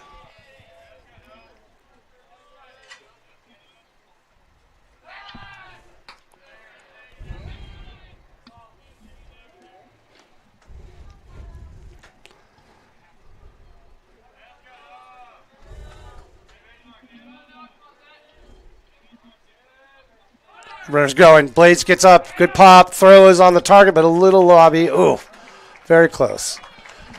Blades had a good pop on that, but didn't get enough on the throw quite. Called a strike. Shoop just beat it.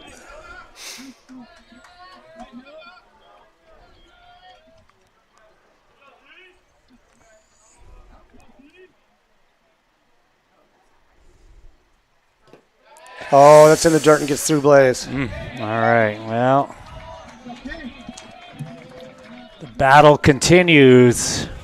Petaluma got number 1, Tate Shoop, on third base, and he is staring down 90 feet with the promise of trying to tie it up.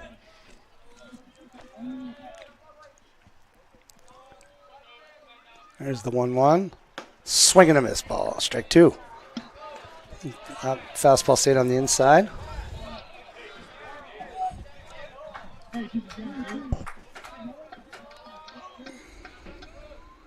Swing and a miss, strike 3. Huge pitch by Weir. Big AB. Again, not out of the woods, but it's a big out. Getting that first one. Will located that fastball on the outside, and Zester swing right over it. We need There's a soft line drive to left field that's going to drop in front of Nate Lee. And he has no choice but to get it back in. solid single in that situation. There's nothing. Was that a pinch hitter? What number? Might have been. Kid? He's. I didn't recognize him. Yeah. 6-6 man on first, 1 out. So that was. I don't know if that was the normal. I don't think 9+ hitter or not. There's no. That ball was not going to be caught, regardless of where the infield was. Oh, there we go. Is there back throw here? And he gets back in safe. Yeah, that was number 4, Alex Smith, with a nice pinch hit job. So Smith ties the score with a single. Oh, Will drops that one in for a strike. Top of the order. Good framing work by Blaze right there. Brody Banducci's at the plate now. leadoff hitter, 1-1 count. Will throws over to first, safe. Banducci is 1 for 2. And there's a hard line drive, but it's going to be Foul ball. pulled foul, about 10 feet foul. Gonna roll nearly to the blue monster in left field. I apologize. Banducci's actually 1 for 3. He was safe on an error in the first, singled in the second, and struck out looking in the fourth. It's a huge pitch here for Ware. Really wants to get a second out.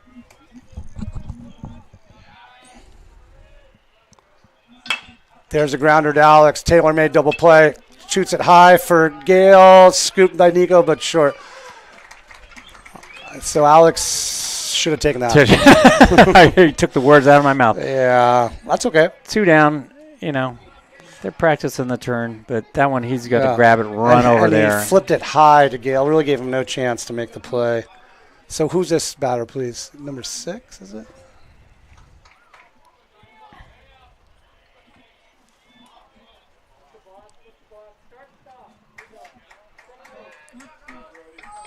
And Will just balked the Banducci over to second. Meanwhile, we have, this is the second place hitter, Donacha Gademore. But now with a runner in scoring position. There's a foul back. 0-1 to Gademore. Gademore is the center fielder, tall, skinny guy. I think was he at catcher? No, he's been at center this whole time. They've got another skinny guy who used to play catcher. Okay. Righty, maybe. Wow.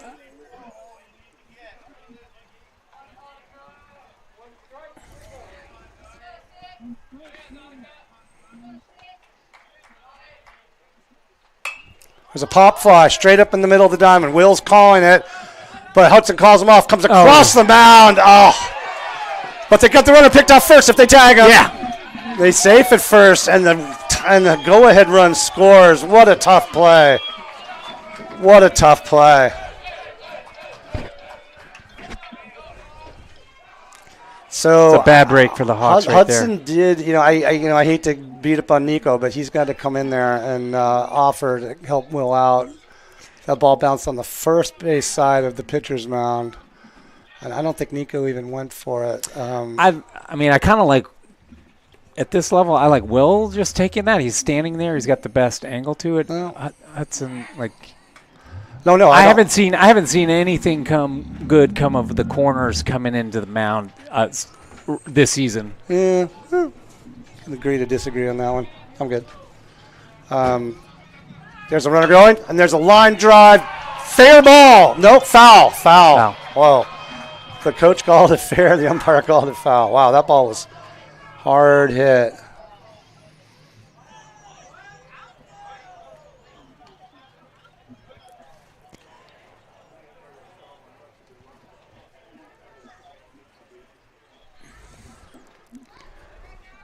Two strikes, I believe. No? Or only one strike? The scoreboard's got 0-1. Okay. I've gotten behind on my book.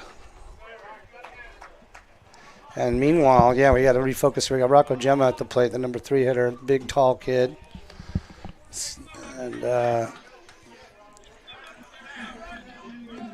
he is 1 for 2 on the day. Single, hit by pitch, and grounded out 6-3 in the 5th. 1-1 to Gemma with Gademore on first. Runners going. There's a pop fly down the first base line. Running over is Nico, and it lands in the dugout. in the Petaluma dugout. Yeah, I see Nico wearing sunglasses. I don't know where those have come from. Well, he's got his own money. All right, we got a 1-2 count now. And this guy definitely can swing the bat.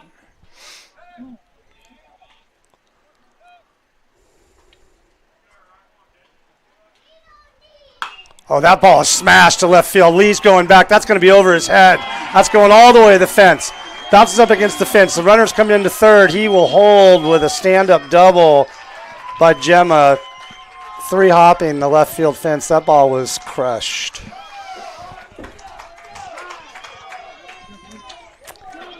Boy, we keep harping on it.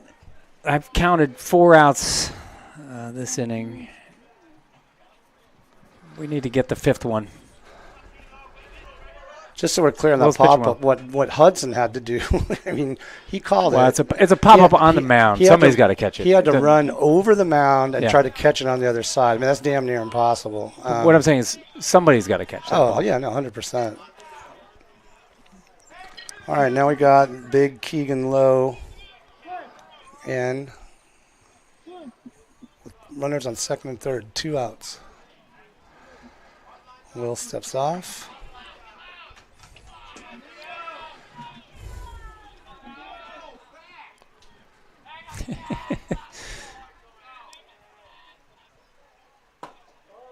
Just outside.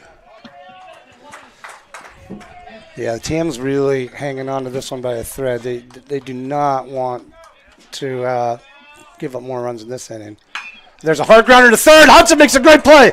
Oh, run a heads-up play. He tags the runner. He tagged him before he scored, too. Did he? Yeah. Well, let's get the no run, says the umpire. Brilliant play by Williams. I think he was just surviving. I know. It was a tough ball. He played great. I mean, now that I think about it, had he played to first, he wouldn't have had to worry up the time. Well, I don't know if he would have got him at first. Yeah, I thought he was going to square up and throw. He had time. He would have taken a nice, strong throw, but that runner at second made that play easy for him. Okay, so Tam's got 6 outs to work with here. And we certainly have shown we're capable of plating runs. So let's get it done. So Petaluma ends up plating 2 in that inning to go ahead 7-6 heading into the bottom of the 6th. An update on the Giants game, 6-3 now in the 7th. Bases are loaded for the Giants now in the 7th, San Francisco. All right, that's good news. I call it the in-town scoreboard. I'm going to take a little break, Narendra. I'll be right back.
There we go, Trojans.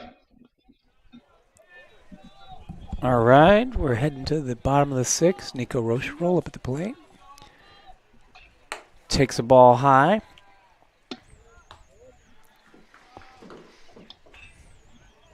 Looking for a base runner to start us off here.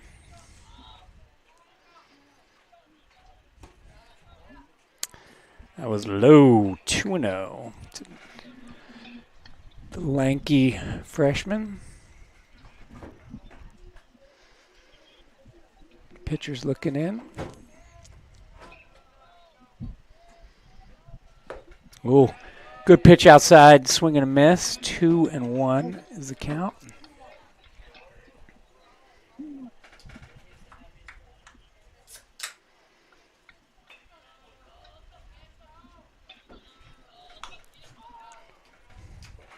Squibbed off the end of the bat, 2-2.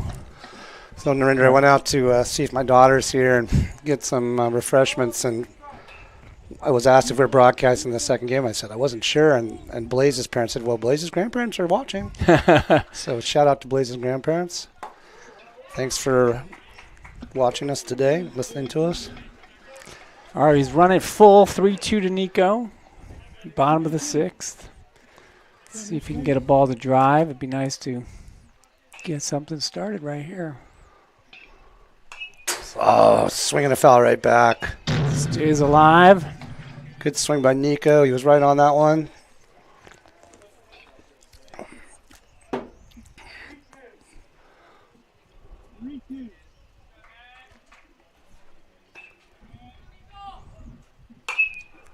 There's a foul ball down the first baseline. The first baseman's ranging over, and the ball falls out of play safely.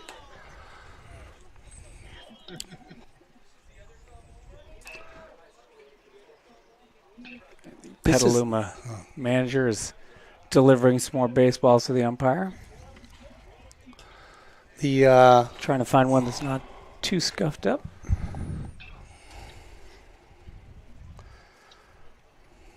You were saying?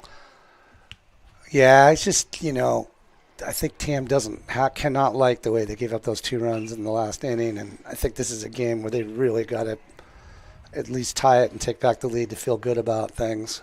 Mm-hmm. Is what I think.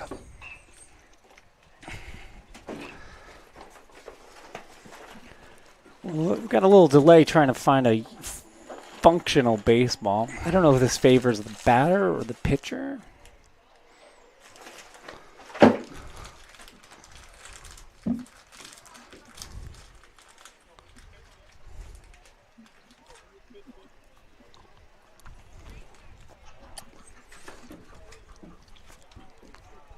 Holby's pulling. I don't know why. We shouldn't really be losing balls here. I don't know why all these foul balls haven't stayed in the game. There's really not too many places for them to go. Okay, it looks like our umpire's got something replenished. Holby was opening a new box of balls, so these are going to be brand new out of the wrapper. All right, I'd like to see a hard line drive someplace right here.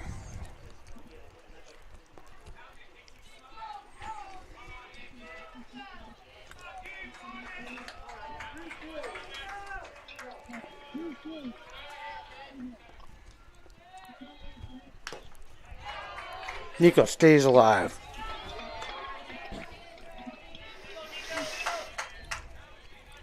That was a 7 or 8 pitch at bat.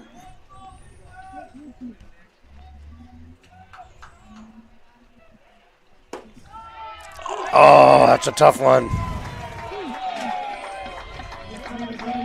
That's a tough one. Could have been low and inside. What did it look like to you, Narendra? That was way low.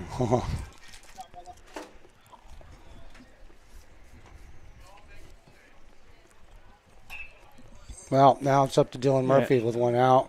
Sounded like Holby's grousing at the ump. That was a very low pitch. There's a hard hit ball foul down the third baseline.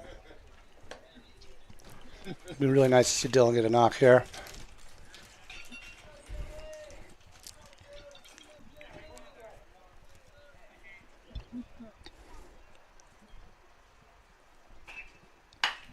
There's a lazy fly ball to That's right gonna center, drop. and the center field is ranging Oh, up, and that wow. ball drops. It's carried. going into the alley, and Dylan is going to come into second for a stand-up double for Murphy. It's unlikely power out of the mighty Dylan. The fans went crazy for that one, Narendra. That was excellent.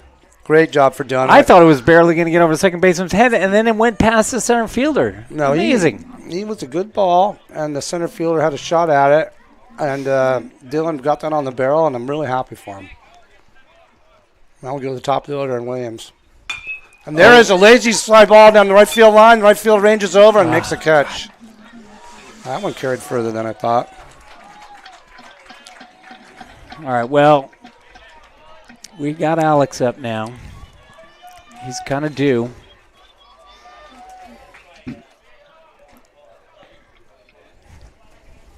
Two down.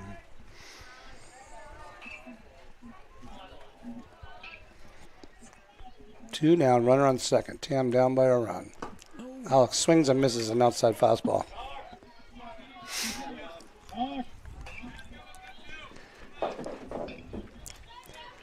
So the question is, does Holby send Dylan here? No, but Dylan's got to advance on a pass ball. Swing and a miss at a high challenge fastball. Alex is going to want that one back. That was on the outside portion of the plate, up at the letters. Raddick's in the hole, 0-2.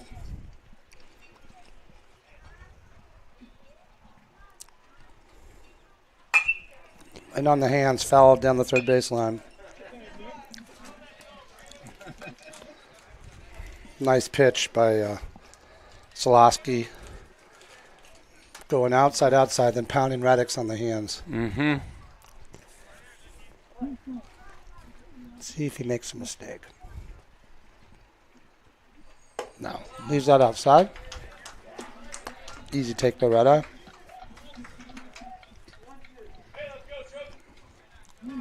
Hey, let's go, Trojan.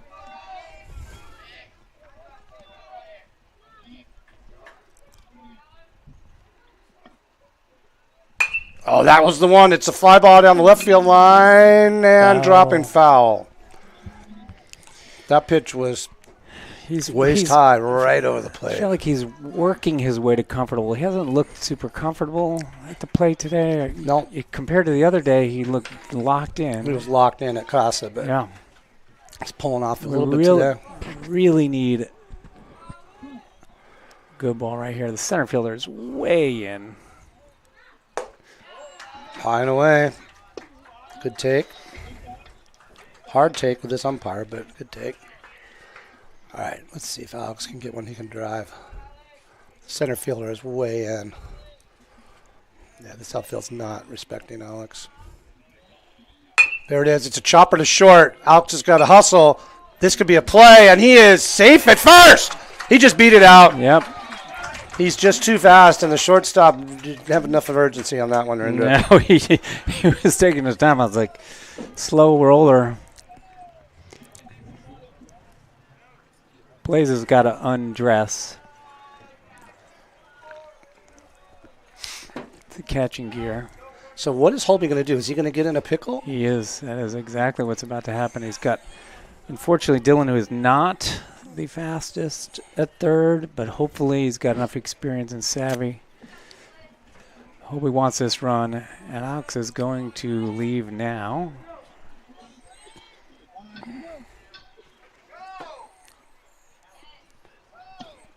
Yeah, Alex is just not paying attention. He wants him to leave, intentionally be picked off, and he is not doing it. Meanwhile, Blaze completely put his foot in the bucket on that one, swing and a miss. 0-1. Got to get it together. Holby doesn't understand why Alex didn't go. There he goes. Takes it. Throw down. Oh, he's coming home, and he is out at the plate. Oh! Oh! I don't know about that one. Oh. Wow. Wow. Did he drop the ball? No. Okay. I keep forgetting to hit replay. In this case, maybe that's all right because the ball beat him there. That's for sure. Both managers rolled the dice on that one. I love the play. Yeah, 1-1. Negligent with the score with 2 outs. Blaze is hanging in. Now you got a speedy. You got one of our fastest on second, and so a single's going to score him. I'll go as far as to say our fastest. Hudson. No, Blaze. Interesting. We need to have a race at the end of the season. Fair enough. Anyway, Alex is on second. A 1-2 count to Blaze. Second baseman is holding Alex on. And there's a soft fly ball to center. Center field's coming in, dives, and makes the play. Not pretty, but effective. Tied at 7-all. Going to the 7th. Blaze just missed that one. Center fielder broke in and made a nice diving catch to end the inning. Such a shame. 1 run, and we would be, Will would be trying to shut the door. Now we got to play some lockdown defense and get a run. Walk it off. So Will is back out as we head to the top of the 7th with a tie game. 7-7. Petaluma and Tam locked in a battle here. Battle. At It the really nest. is. They're the first of two. First of two. So what I think some people feared would be 2 blowouts or anything but. And I would imagine this is a game that all of a sudden Tam is looking forward to the second half of the doubleheader. Take a crack at these guys. Oh, yeah. Absolutely. And what they don't know is we've got Alex. Assuming he's feeling okay. All right, we've got Colton back in at first. We've got Seamus in right, Liam in center, and can you give me the left fielder? Is that Kern? I think by the throwing style, I think it's Kern. I don't know who that is. Is that Gale? No, I think it's Seamus and right. No, Oh, Seamus and is left. right and left. And left. It looks like Kern. That's Left Kern. is Kern, yes. All right. And Liam's in center. Who's in right? I thought that was Seamus. I think it's Seamus, yeah. Okay, all right. And then I said Colton's at first. So, all right, let's see what the 7th inning brings.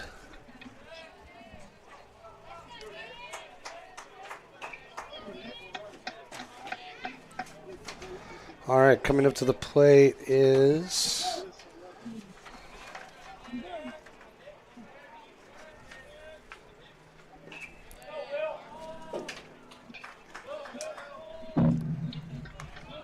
pitcher Solosky. Takes a ball from Weir, ball 1.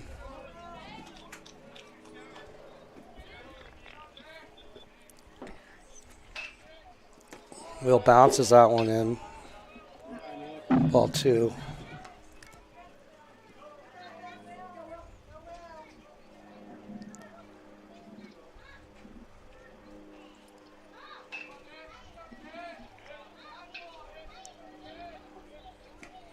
I don't know if Will all of a sudden is tired, but he doesn't look comfortable. He just bounced 3 balls in now. 3-0. Not the way we want to start it off.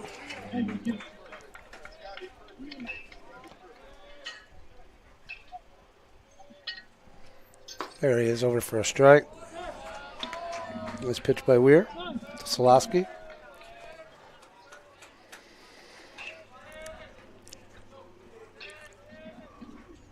Swing and a miss on an outside fastball. And now Weir battles back to get a 3-2 count against Solosky, the lefty. Out. Bounces that one for ball 4.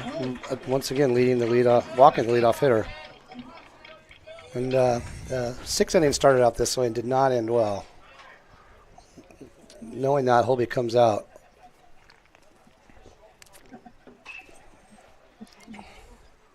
Will looks like he's kind of slinging it a little bit out there.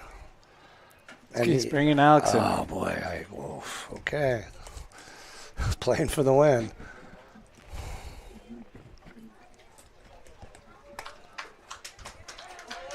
And the fans give Will a good deserved round of applause for 2 solid innings. And now Alex comes in.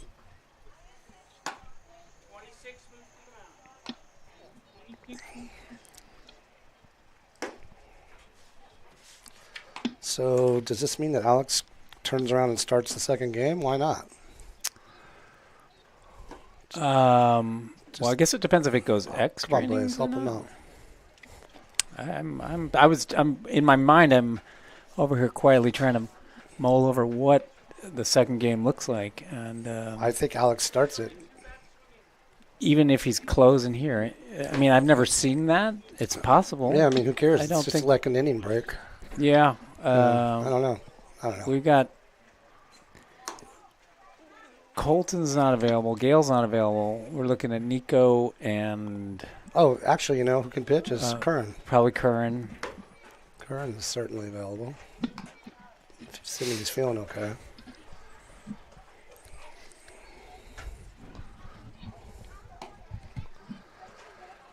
Alex has just got to take his time out there. That's Yeah. his thing. He doesn't need to rush. He is the king out there.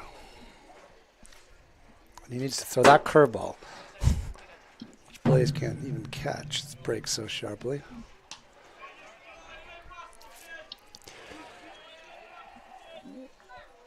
Well, this is certainly going to be a change of speed for the Trojans Yeah. because they're coming off of Will's off-speed stuff.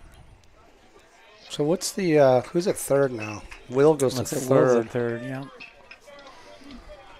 We have the what I call our smaller infield in right now. So let's keep it on the ground. That is keep it on the We ground. got to keep Will at the proper position for third. And We Wednesday got at Casa, he Colton got is pulled towering off. over the Yeah. infield. All right, here we go. And there's a fly ball to left. Ranging over is Glenn. Ranging over is Liam, and he makes a great run Get to it all catch the way in to center. first. Get it. Oh, Liam tried to double off Solosky at first. Made a throw all the way from left center, and Colton had to come off the bag and catch it. But as it was, a beautiful running catch by Liam in center. I'm a little bit nervous with the fourth with that that Petaluma Trojan hammered Alex's fastball. It was a big kid. All right, just Tate Shoop. One out. Nice move by Alex. Colton's got to make sure he catches every Yeah. throw over.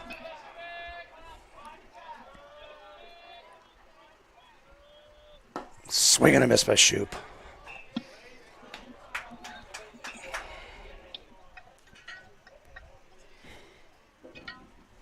Shoop's in the 7 hole, so we're getting to the bottom part of Petaluma's order.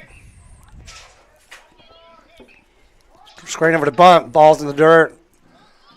Pulls back, taken for a ball. 1-1.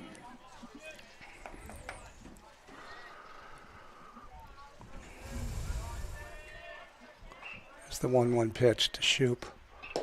Low, fastball. I think I'm correcting myself. I think I like this. You know what? Take a big swing. This team has, possibly the best record in our ad hoc league, and you got to change. You're very close to winning a game. Why not go for it? Oof. Yeah, but he's got to throw strikes. That is not. That ball was That was above. low. That was above. That was. That was low. It was low, right? But it was. All right, there he gives him a strike on the low outside pitch. 3-2.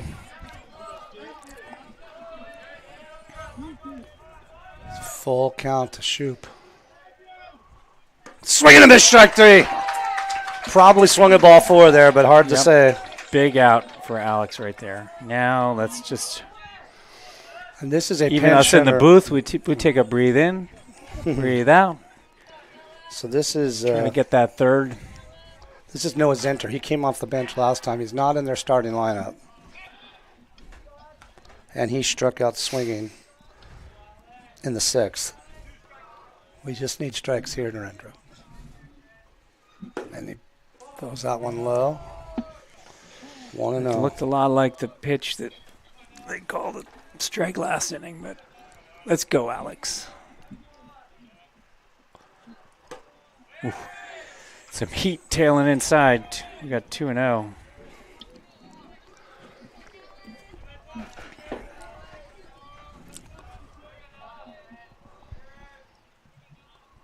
There's a strike, 2-1. High strike right down the middle. Alex has not shown the curve yet. All fastballs so far. He needs to take his time. Where did that miss? Outside? Outside, yeah. Okay. Take your time, Alex. Take your time. 3-1. There's a strike. So it's a hard line drive to center. Garlick's playing it bounce. It gets away from him. The runner holds at second wisely. Garlick gets over to corral it. That was a solid single. Liam was definitely coming up throwing to second base, and took his eye off it. Fortunately, no harm, no foul. And this is very slight Alex Smith, who in fact drove in the go-ahead run in the last inning, or one of the runs anyway. There's a strike by Alex. So we've got runners on first and second, tie game, 2 outs, 0-1 to Smith. And there's a soft grounder that he's going to have to charge that. Dylan gloves it, underhands to Colton for the play, and Alex gets out of it nicely. Great play by Murphy. Great pitching by Alex, who finds the zone and gets himself out of a jam. Beautifully done. Okay. Viewers, listeners, you're listening to the what do you got? Player managers. We got the coach commentators. It is 7-7 going to the bottom of the 7th. I would call that lucky sevens for Tam. We need just one to get around. I like that Gale's leading off.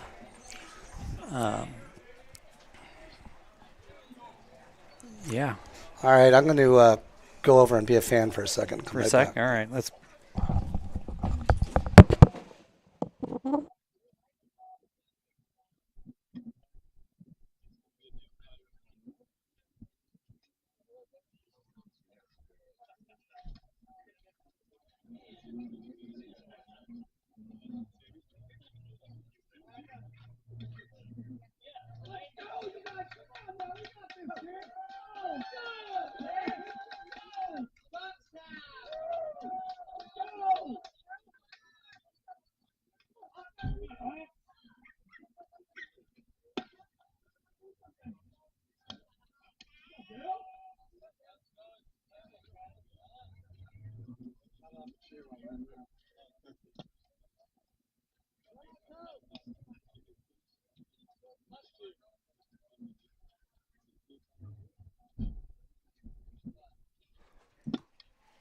All right, folks, we're back. I just had to go out and cheer. When we're in here, we can't be cheering dads. Sometimes it's hard. Got in a really exciting game here. Going into the bottom of the 7th, tied 7-7. Just need one run, Carter. Just one. 90, 90, 90, 90. And who is batting with a 7-7 tie in the 7th other than number Number 7? 7. Oh, my gosh. I feel like I'm going to pop a photo of this before he... And there's a drive by O'Brien. Oh, it's going. It's well ahead. It's over his head, and it's rolling to the fence. O'Brien rounds first and pulls into second with a stand-up double. That's what I'm talking about. Absolutely mauled that ball. I've been watching Gale quietly drive some balls in practice, and that was well over the left fielder's head. Just barreled inside corner. Now we got 180 feet. Okay. Dale O'Brien launches one. Lead-off double. Ben Spring is up. Squaring him in this throwback, and does not throw. What we do not want is to have the winning run picked off at second base. Okay, we got nobody out. Look. Ben Spring is back into the game. He's squaring around to bunt. Bunts Oh, my it God. and foul. I could just feel the pre-aneurysm happening there in the third base coaching box. Interestingly, Seamus and Hugo have been sharing the 6th spot, and I thought he might bring Seamus back in, but Hugo is on deck. Ben squares around. Just got to get this down to the third baseman. Oh, my gosh. And he can't get it down. It's a low and outside pitch, and it was a tough pitch to bunt. Yeah. And the third baseman was in there yelling in his face, and the first baseman was charging and giving him a hard time, and now Spring is in a jam. The question here is Holby going to – yeah, Holby's still bunting him. The first baseman is no more than 30 feet away. So what's happening here is the third baseman is running up and yelling bunt about 25 feet away from Ben Spring. I don't – if the ball gets down on the ground, it's going to be very interesting to see what happens. I wouldn't mind if Ben swings away and hits him right in the chest, but that's probably not going to happen. Now Ben squares away. It takes high ball, too. This is exciting, I got to say. Quite a battle here. Hey, Coach, get it 2-7. 2-2, Ben. So far not scoring away. Oh, he takes by a strike three right down the middle. Oh, that's too bad. All right. We're going to erase that. Hugo's chance to be a hero.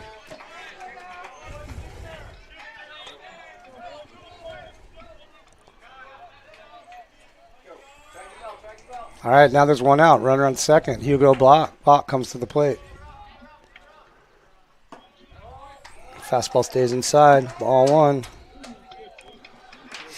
Hugo looking to Holby for the signs. Gale leads off a second. Shortstop holding him on. Hugo fouls that one back. 1-1. Hugo's got that little left foot going down the third baseline. Gotta try to keep strong. See if he can hit it up the middle. 1-1. Oh, swing and a miss at a really unhittable pitch. Unhittable ball. Oof, oof. This is where it's tough. Hugo and Ben don't see a lot of competitive at-bats. It's a lot to put on them right now. And there's a shot! Oh my God! To left field! It's going to go all the way to the fence! That's your ball game! Spring! Rounds third! Comes to the plate! And that's your ball game! Hugo Bach walks it off! An incredible 8-7 victory for the Tam Hawks! I've never seen anything like it! That's it! The kid looks totally lost on the first two pitches, stepping into the hole, swinging at pitches that are about to hit him, and what does he do, Narendra? He pulls out a 2-iron, Carter, and he lasered that ball all the way to the wall. Unbelievable. Did not see that coming. Wow, what a game, folks. For those of you who stuck with us, you were treated to one hell of a win for your Hawks, who walk it off. Absolute. 8-7. I think they're wondering they're going to hold off on the handshake since we're going to play another one.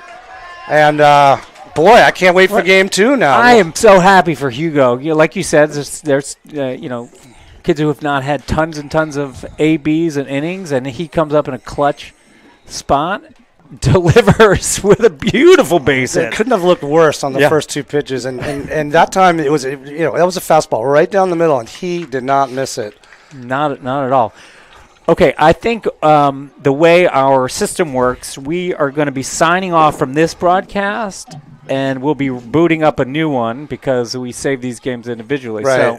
So that was really fun to call. Well, so are we for sure coming? You're going to be here? We're gonna try. Okay, yeah. all right, because I'm not positive. I got to check with the family to see if I'll be back. But we will have a broadcast for you fans. I would imagine in 20 or so minutes.